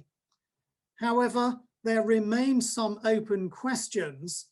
Perhaps the most important one was whether a directly effective provision of EEC law would take precedence over an inconsistent provision of national law. That fundamental question was answered in 1964 when the Giudice Conciliatore of Milan referred it to the court. Advocate General Lagrange maintained that directly effective provisions of community law should indeed be accorded precedence over inconsistent provisions of national law, a view which the court famously and explicitly endorsed. Less than a year after Costa, however, President de Gaulle threw the community's legislative process into chaos. The crisis was, of course, resolved by the so-called Luxembourg Compromise. But during this period, the court, now under the presidency of Le Cour, stepped in with some of its boldest and best known rulings, in which it held that treaty provisions that might have been thought to require implementation by the legislature were capable in certain circumstances of producing direct effect. So Europe was back on the road. Thanks very much for listening. Thank you, Anthony. That was awesome. Thank you. Appreciate that, and great timing as well. Anne, would you like to go next? Yes, thank you very much. So everybody, hello, and thank you for the kind words. Billy, I think you maybe set the bar a little higher for me, but today I would like to talk to you about two lawyers, one a practitioner and the other one a scholar, who both played an important role in the development of EU law. Those two individuals, is the title of my presentation, is Michel Goday and Eric Stein. Michel Goday was the head of the legal service, first of the High Authority, then at the European Commission from 1953 to 1969. And he was a key figure behind the establishment of the constitutional practice that happened, as we've been just reminded, with the famous judgment of Van Ghent laws and Costa NL in the early 1960s. Eric Stein was a professor of law at the University of Michigan and is considered by many as the father of the legal scholarship on European Union. So both men met for the first time in 1955. They quickly became friends and developed what I call here a special relationship, which lasted over almost 5 decades. Arguably, they influence each another in their understanding of how law should shape the new European communities. And today I would like to address 3 points. First, I would like to sketch the life trajectory of each individual before they met and explain how they met, then outline some key aspects of their relationship, and finally maybe offer a few comments on the importance and the significance of their relationship for the study of EU law. Why is it relevant to, why do we need to pay attention to this? But before doing that, I really wanted to acknowledge that the research and the writing that we about Michel Goday was done with Morten Rasmussen, and so it's I'm drawing on his work here as well. Okay, so let's start with first a little bit background on Goday and Stein life prior to 1955. Let's start with Michel Goday. Goday's European career actually started with a failure and a big disappointment. On 27 September 1952, he stepped into Jean Monnet's office for a job interview as a jurist at the newly established High Authority. And he doesn't get the job. He didn't get the job. To go there, however, that meeting was a very extraordinary experience. He immediately felt under the spell the charismatic Monet, and was literally converted on the spot to the European cause, something, the European cause, that he had not yet paid much attention to in his life. When Monet rejected his candidature because he felt him too young, looking too young, he was 37, Gooday was, according to his wife diary, very disappointed. And so when surprisingly 2 weeks later, Monet offered the job to Gooday because his first pick, who was a more seasoned jurist, could not move to Luxembourg, then Gooday could accept it very happily. So who was Gooday? What kind of preparation and qualification did he have and could he bring to his new job in Luxembourg? Gooday was born in 1915 to a typical French Catholic bourgeoisie family. He grew up, and that's important, an important piece for the next part of the story. He grew up with an Irish nanny, Miss Morijn, from which he learned to speak and to write English perfectly. And that was quite unusual for a freshman in the interwar period. He did a double degree in law and political science in the first half of the 1930s, then served in the army. During the war, right in 1940, he was wounded and spent almost a year in captivity in Germany. Then he was sent back to France for health reasons. He passed the entry exam into the French administrative high court, the Conseil d'État, and he worked there as a second-class auditor during the war. And it had to relate a little bit to what Anthony just said. Gooday managed to escape rather untarnished from the war, although he was, as you just mentioned, associated with the Conseil d'État, which was a very controversial institution who supported the Vichy France, and also he was French right from 1941 with Maurice Lagrange. And Maurice Lagrange, we know, was one of the driving force behind the legislation that expelled Jews from public office, and was a fervent supporter of the Pétain regime. So, but it seemed that Gooday managed to not to get involved in this aspect of the Conseil d'État. After the war, Gooday worked as a legal advisor for a few years in the French colony of Morocco, and he got here his first international experience, which gave him important insight into working into a multicultural environment and practical lesson from how several legal orders could be brought together to be brought to work together. In 1950, he returned to the Conseil d'État until he took his position in Luxembourg as a legal advisor at the high authority. So while Gooday was clearly a capable jurist, well educated, brought up to the highest standards, French standard, he was fluent in English, he had a short international experience, but he had not shown a European vocation. He had no experience with other European legal culture, and so clearly he got his job due to his personal contact with Lagrange, who introduced him to Monet. So that's for Gooday. So what about Stein? Stein was born a few years, 2 years before Gooday in 1913 in a small town near Prague in what was still at that time the Austro-Hungarian Empire. He received a classic education in civil law in Prague at Charles University. And as the Nazis were taking control over Czechoslovakia, at that point Czechoslovakia, he managed to flee alone, first to Italy and then in 1940 to the United States, where he had family. He pursued there his legal education at the University of Michigan Law School, where he studied common law, and then in part to gain his American citizenship, he enrolled in the US Army and served as a soldier lawyer at the legal subcommission of the Allied Commission for Italy. And those years in the Army really helped to Americanize him.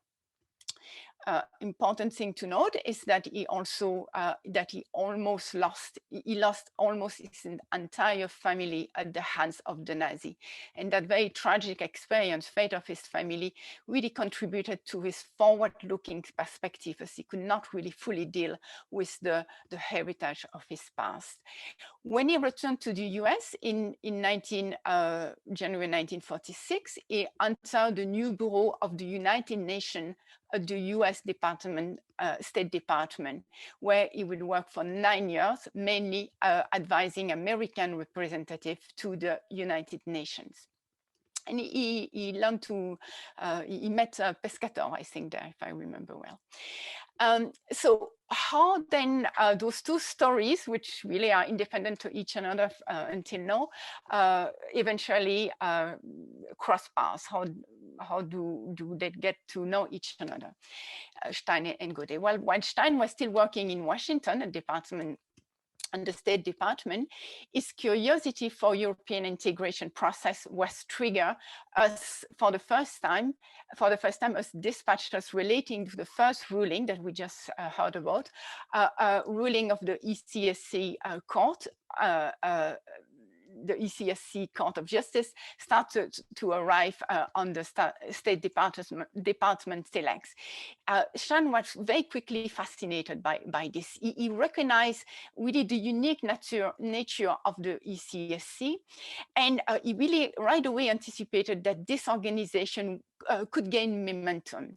And therefore, he felt compelled to offer his analysis of the first four cases, the four cases that were pleaded in front of this new international court. And that was actually the first article written on the matter in English. And it's this article that put him in direct contact with European experts of the high authority, including in particular Michel Gooday.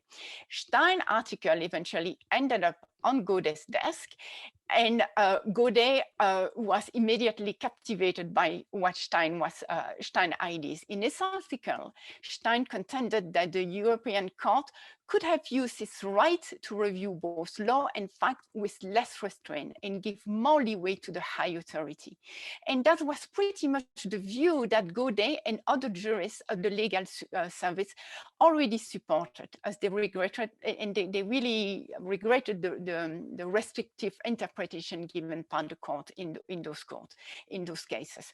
So by 1955, then Gooday, by 1955, Gooday had really endorsed Monet's federal ambition for the ECSC and wished for the European judiciary to act more like a federal court. And so when he read Stein's article, he was right away fascinated, and he ordered a French translation of the article so that he could circulate this article among his colleagues, and he contacted Stein, and it's how then they will meet. And so this is probably already right from the get-go here, a very good example how the relationship between Stein and Gooday would work. Stein's article really helped Gooday to bolster his own idea, and Gooday's enthusiasm in authority and position of authority arguably then helped Stein to facilitate actually the publication of the article. That article had been rejected by different law journals, but then when he could say in his introduction, this has been reviewed by someone in Luxembourg, then the Columbia Law Review then decided to publish it in 1955. And 1955 was actually an important year for Stein. He got married that year, and his wedding was instrumental actually in him getting a position at the University of Michigan Law School, there when he had studied before. And when he was on a working honeymoon, like it was not just a honeymoon, it was a working honeymoon in Geneva, then, really, then I will have to really hurry here. And then he he met Gooday for the first time, and the two jurists really then established a very long life friendship that lasted 5 decades, and they exchanged a lot of letters, over 350 letters that really help us to understand their relationship. So very, very briefly here, oh, that's too bad.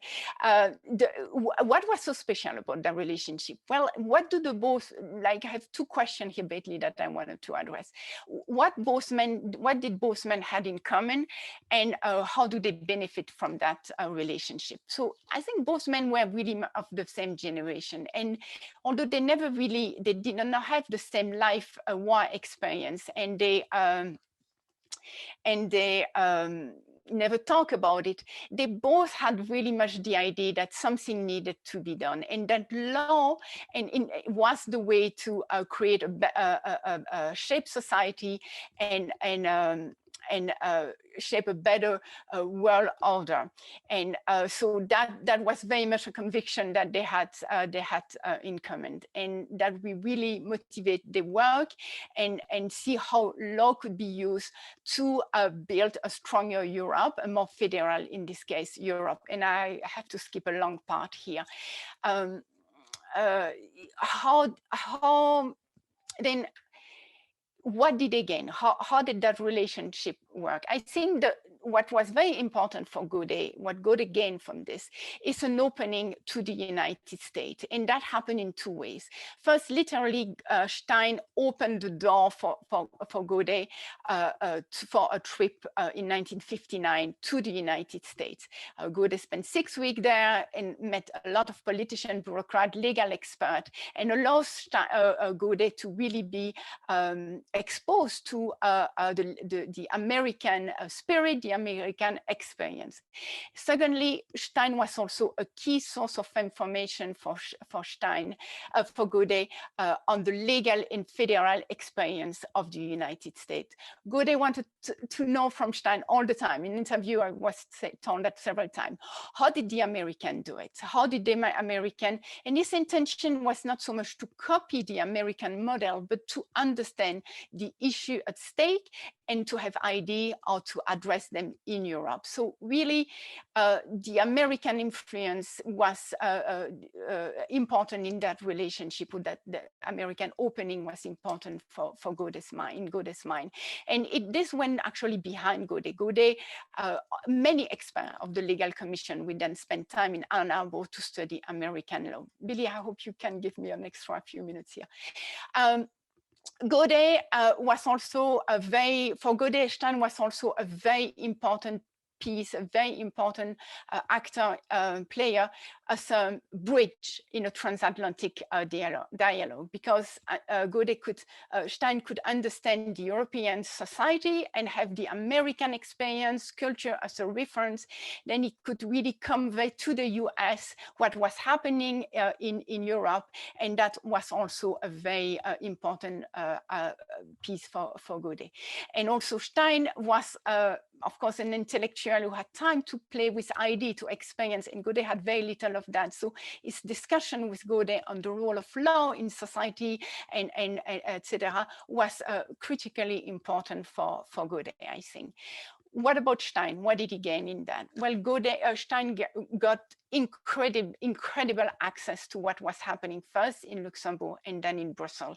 He received confidential documents. He was connected to a judge, European judge, legal practitioner, scholar. And so that's allowed Willy Stein to establish himself, to be extremely well informed, to gain unique insight on the development of law, and to gain really a deeper understanding of the legal and political challenge of the new communities. And one example here is very critical. In 1962-63, Stein is on sabbatical, and he spent that entire year in Europe.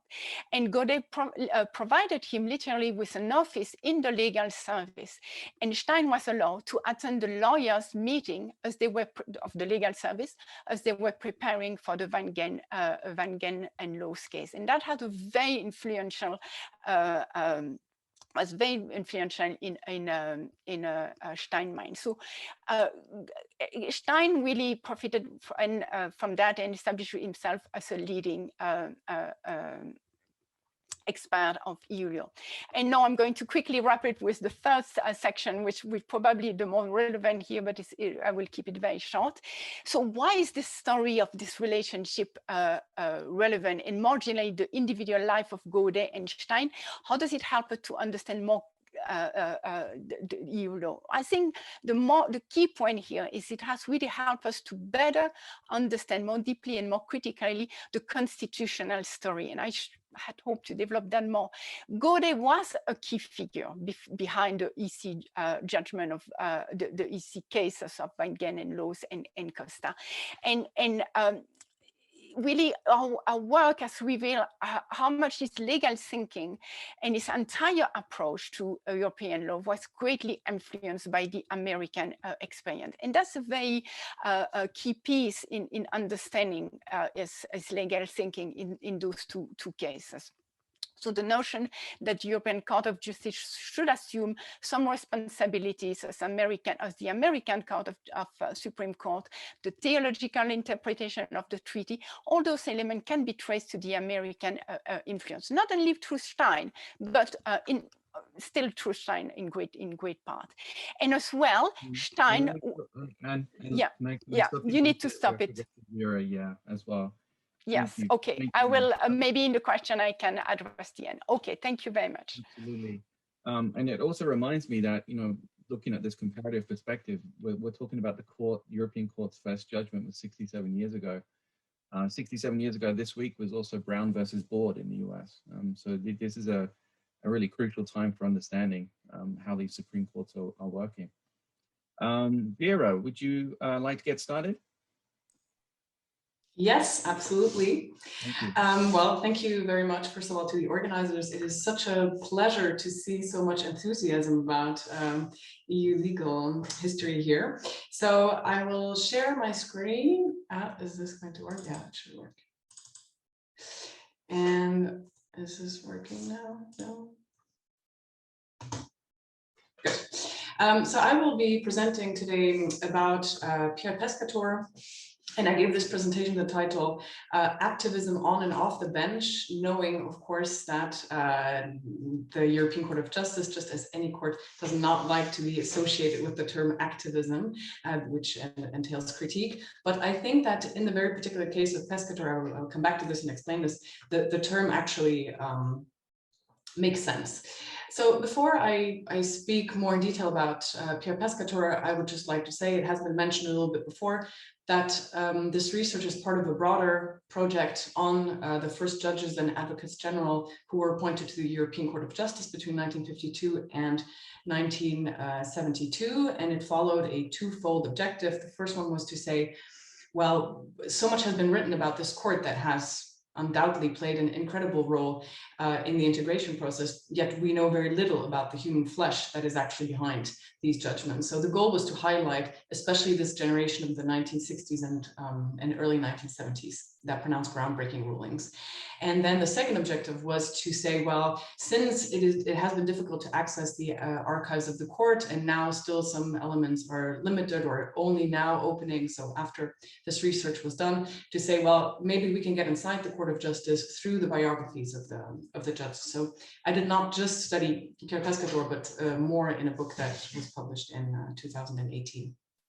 But well, more in detail about Pierre Pecatore. So he has in several regards really been one of the pioneers of EU law. He was a member of the drafting committee of the Treaties of Rome. So he actually co-authored the treaties that he later widely commented and also interpreted as a European judge. He was one of the first European law scholars. As soon as 1961, he held a lecture at the prestigious The Hague Academy of International Law on the external relations of the European communities. In 1964, he created an Institute of European Studies at the University of Liège with Fernanda Nicola.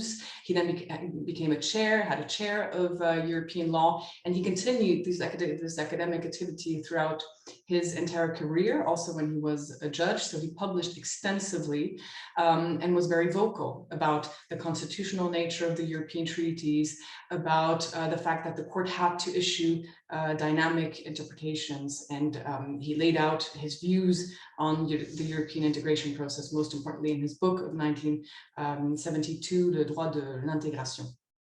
And then, of course, he was a judge at the European Court of Justice from 1967 to 1985, so for 18 years, and is widely acknowledged as having been one of the most, counting among the most influential judges that the court has known.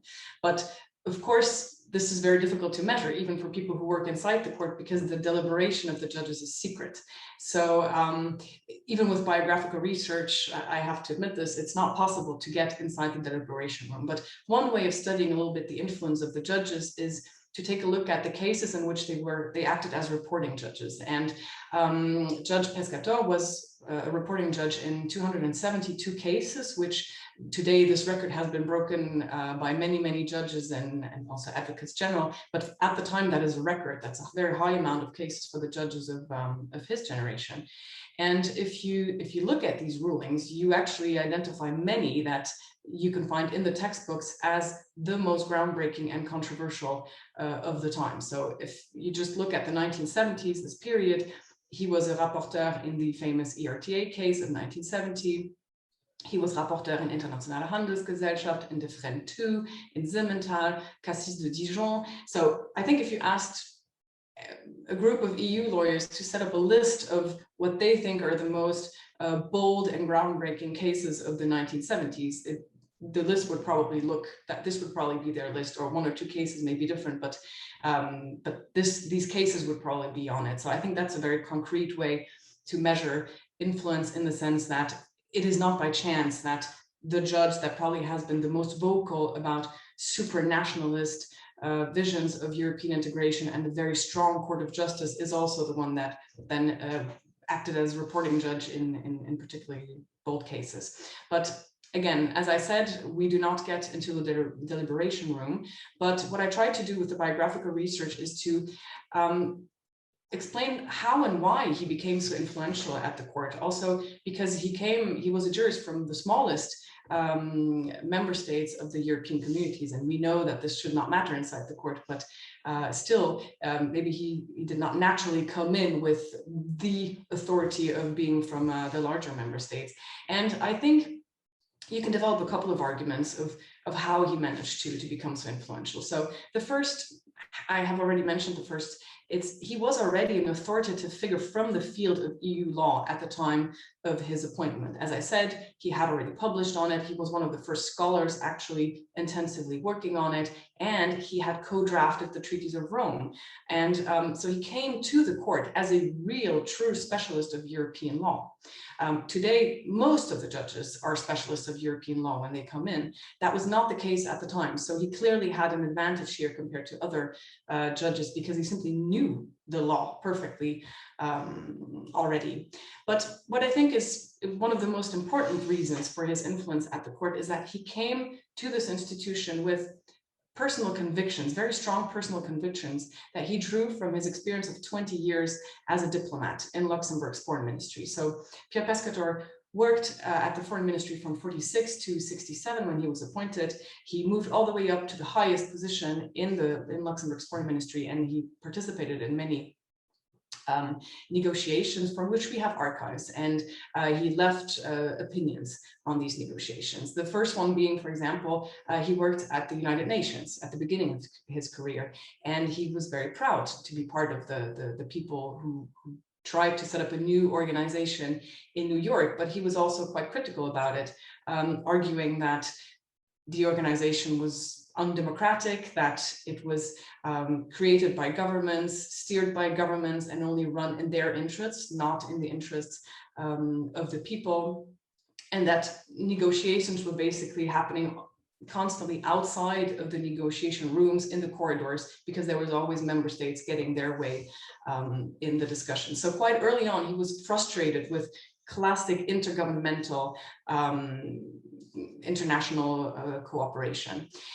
From the treaties of Rome, unfortunately, we do not, or I did not find archival material. We will see what our colleagues Anne Berger and Morten Rasmussen come up with in their forthcoming book about the Treaty of Rome negotiations, but I couldn't find anything. And I think in general, we can say not much archival material is there. But we have documents from the Fouché Plan negotiations. So negotiations that happened at the beginning of the 1960s about political cooperation in Europe, and in which Pecatore participated as the head of Luxembourg's delegation. And he tried until the very end of these negotiations, which eventually failed, to push for supranational solutions. He even went against the positions of Belgium and the Netherlands, which are usually allies of Luxembourg in European negotiations, and who tried to bring the United Kingdom into the discussions. And he was very much against this, again, arguing that if the UK would come and join the discussions, it was impossible to reach any supranational agreement as he laid out. With strong institutions, he voted for more competences for the European Court of Justice, for more competences for the Parliament. So here again is sort of frustration that these negotiations were constantly blocked by national interests. And you can see also in his writings, he expresses this in writings where he says that even years before he came to the court, he says the role of the Court of Justice is to make sure that member states stick to their agreements, that they don't pull out from what they have signed. And the court should be courageous in really and bold in actually forcing the member states into more integration. So, of course, when he is appointed a judge himself, and he actually asks for, he applies himself, so it's not Luxembourg's government that asks Pierre Pecatore, he wants to become a European judge. This is, of course, an occasion for him to implement then, as a European judge, things that he could not do before on the European level. So this is really where I think Pierre Pecatore was deeply, deeply pro-European integration with a very supranationalist vision. And I think some of my colleagues use the term legal entrepreneurs. I think it's not strong enough to really describe to what extent he was convinced that it was not just an option for the court to push the integration process forward, but it was their duty, because member states were either incapable of doing it or too slow to do it in the interest of the citizens. And then another argument is, of course, again, one judge alone at the court cannot make decisions. You need a majority, you need other people to support you. And here, what was very important for Pierre Pecatore is that he benefited from the support of Robert Lecourt. They had very different personalities. Robert Lecourt was a politician, he was diplomatic, whereas Pierre Pecatore did not care much about what politicians would think or say about the court.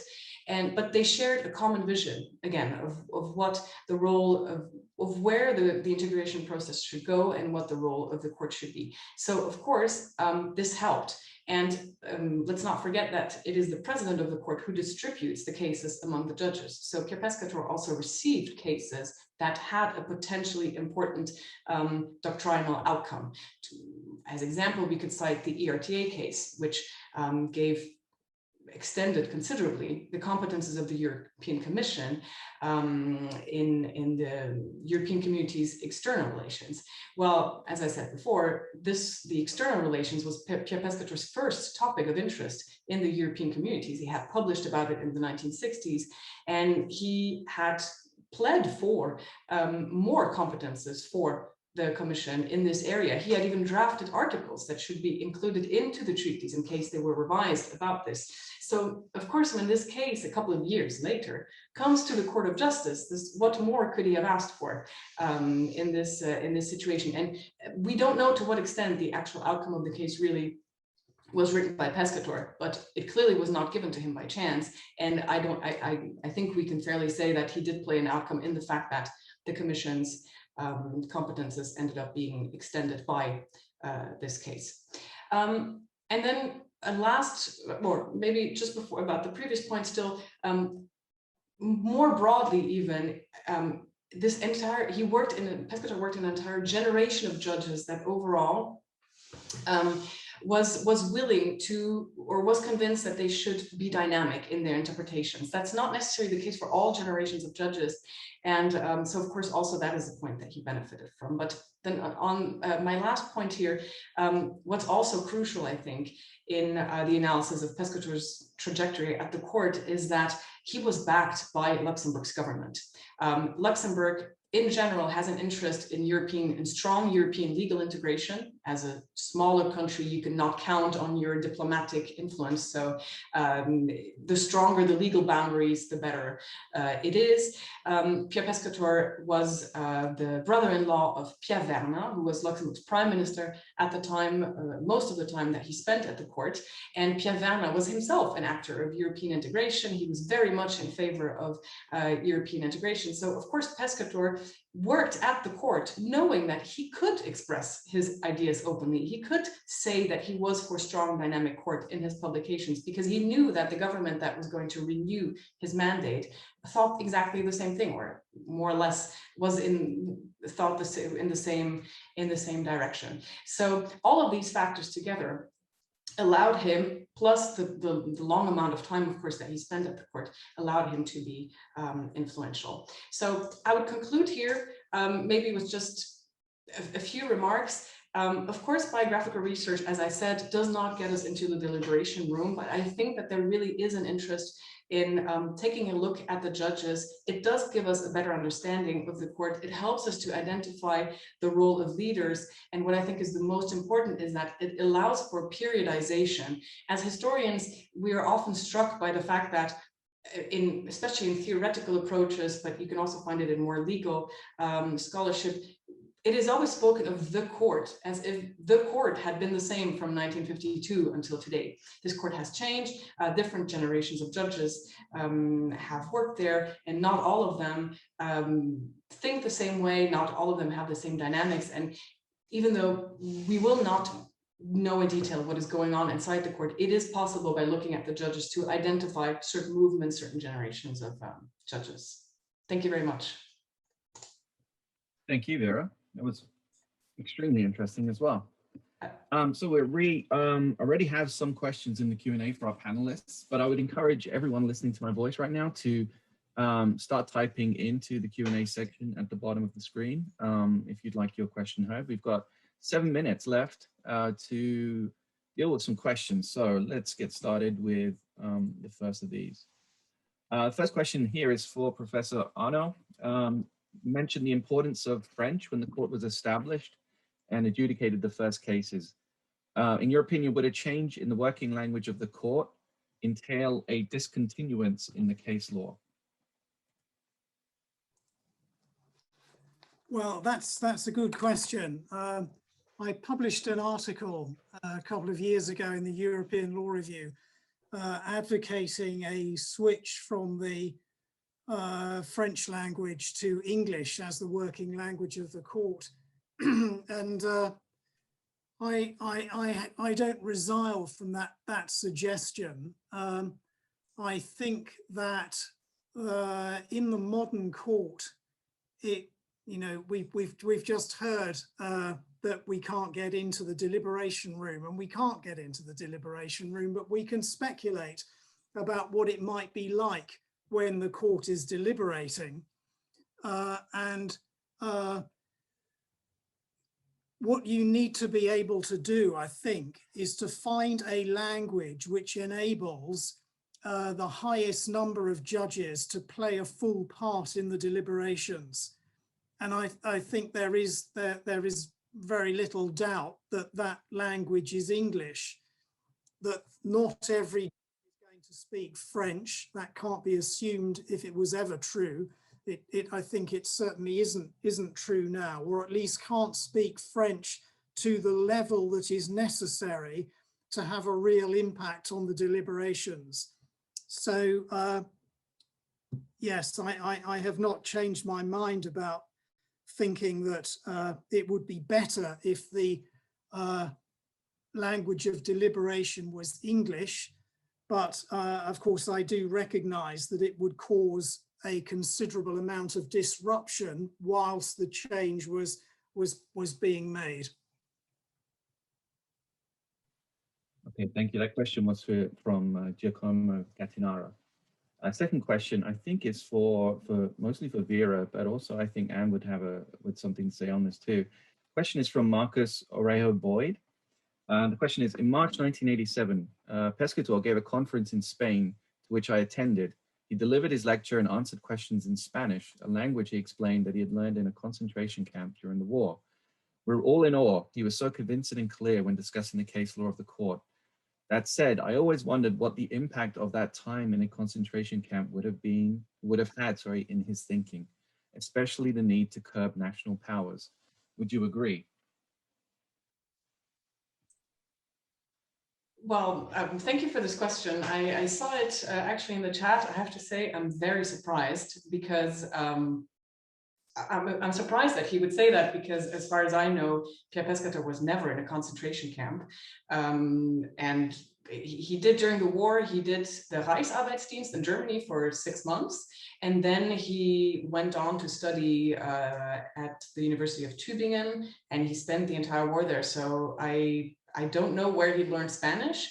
But I don't think it was in a concentration camp. But what is interesting about your comment is you say he spoke in Spanish and it was clear he managed to speak in Spanish. If I understood this correctly, his language skills are definitely an argument that could be put on the list as what allowed him to be influential at the court, is because he could just express himself in 5 different languages just fluently. But I think this information about his trajectory during the war is not correct.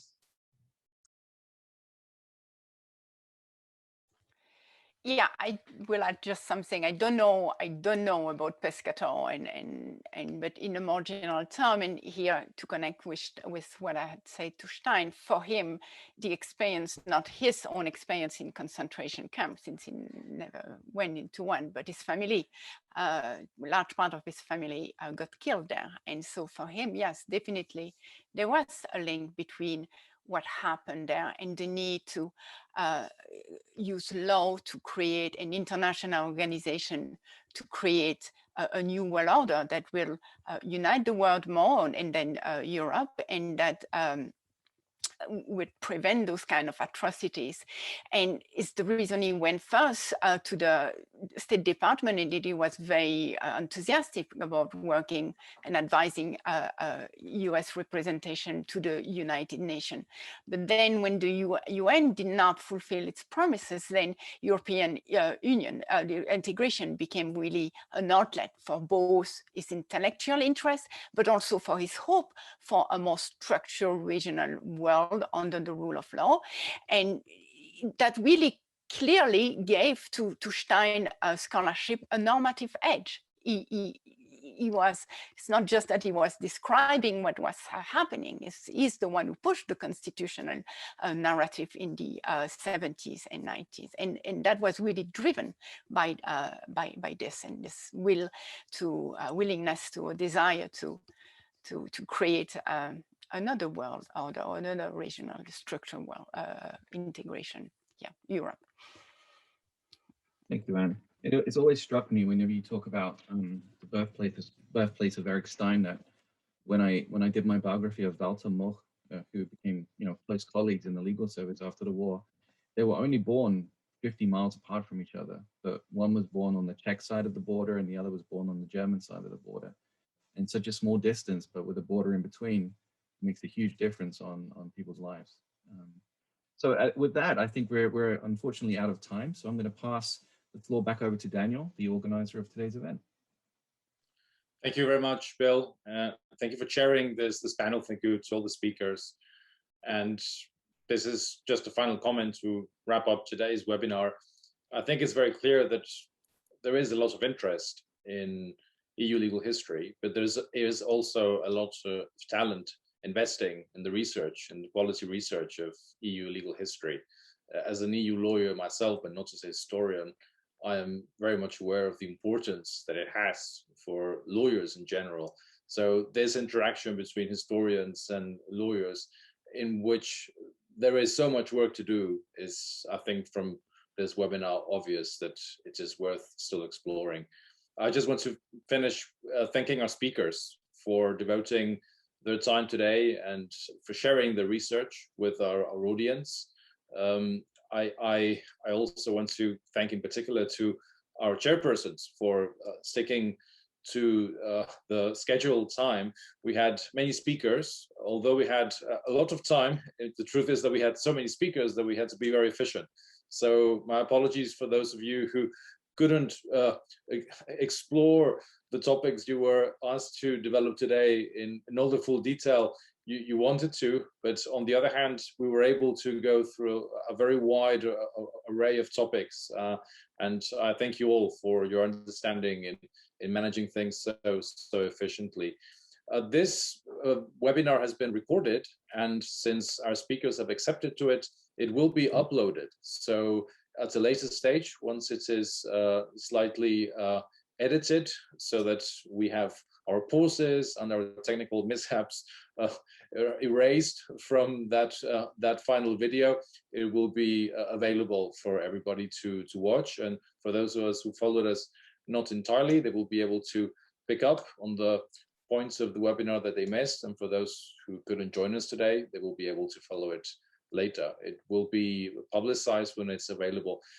Thank you very much to all of you, for our attendees, for being there, and above all, once again, to our speakers and chairpersons for an excellent webinar. Thank you very much.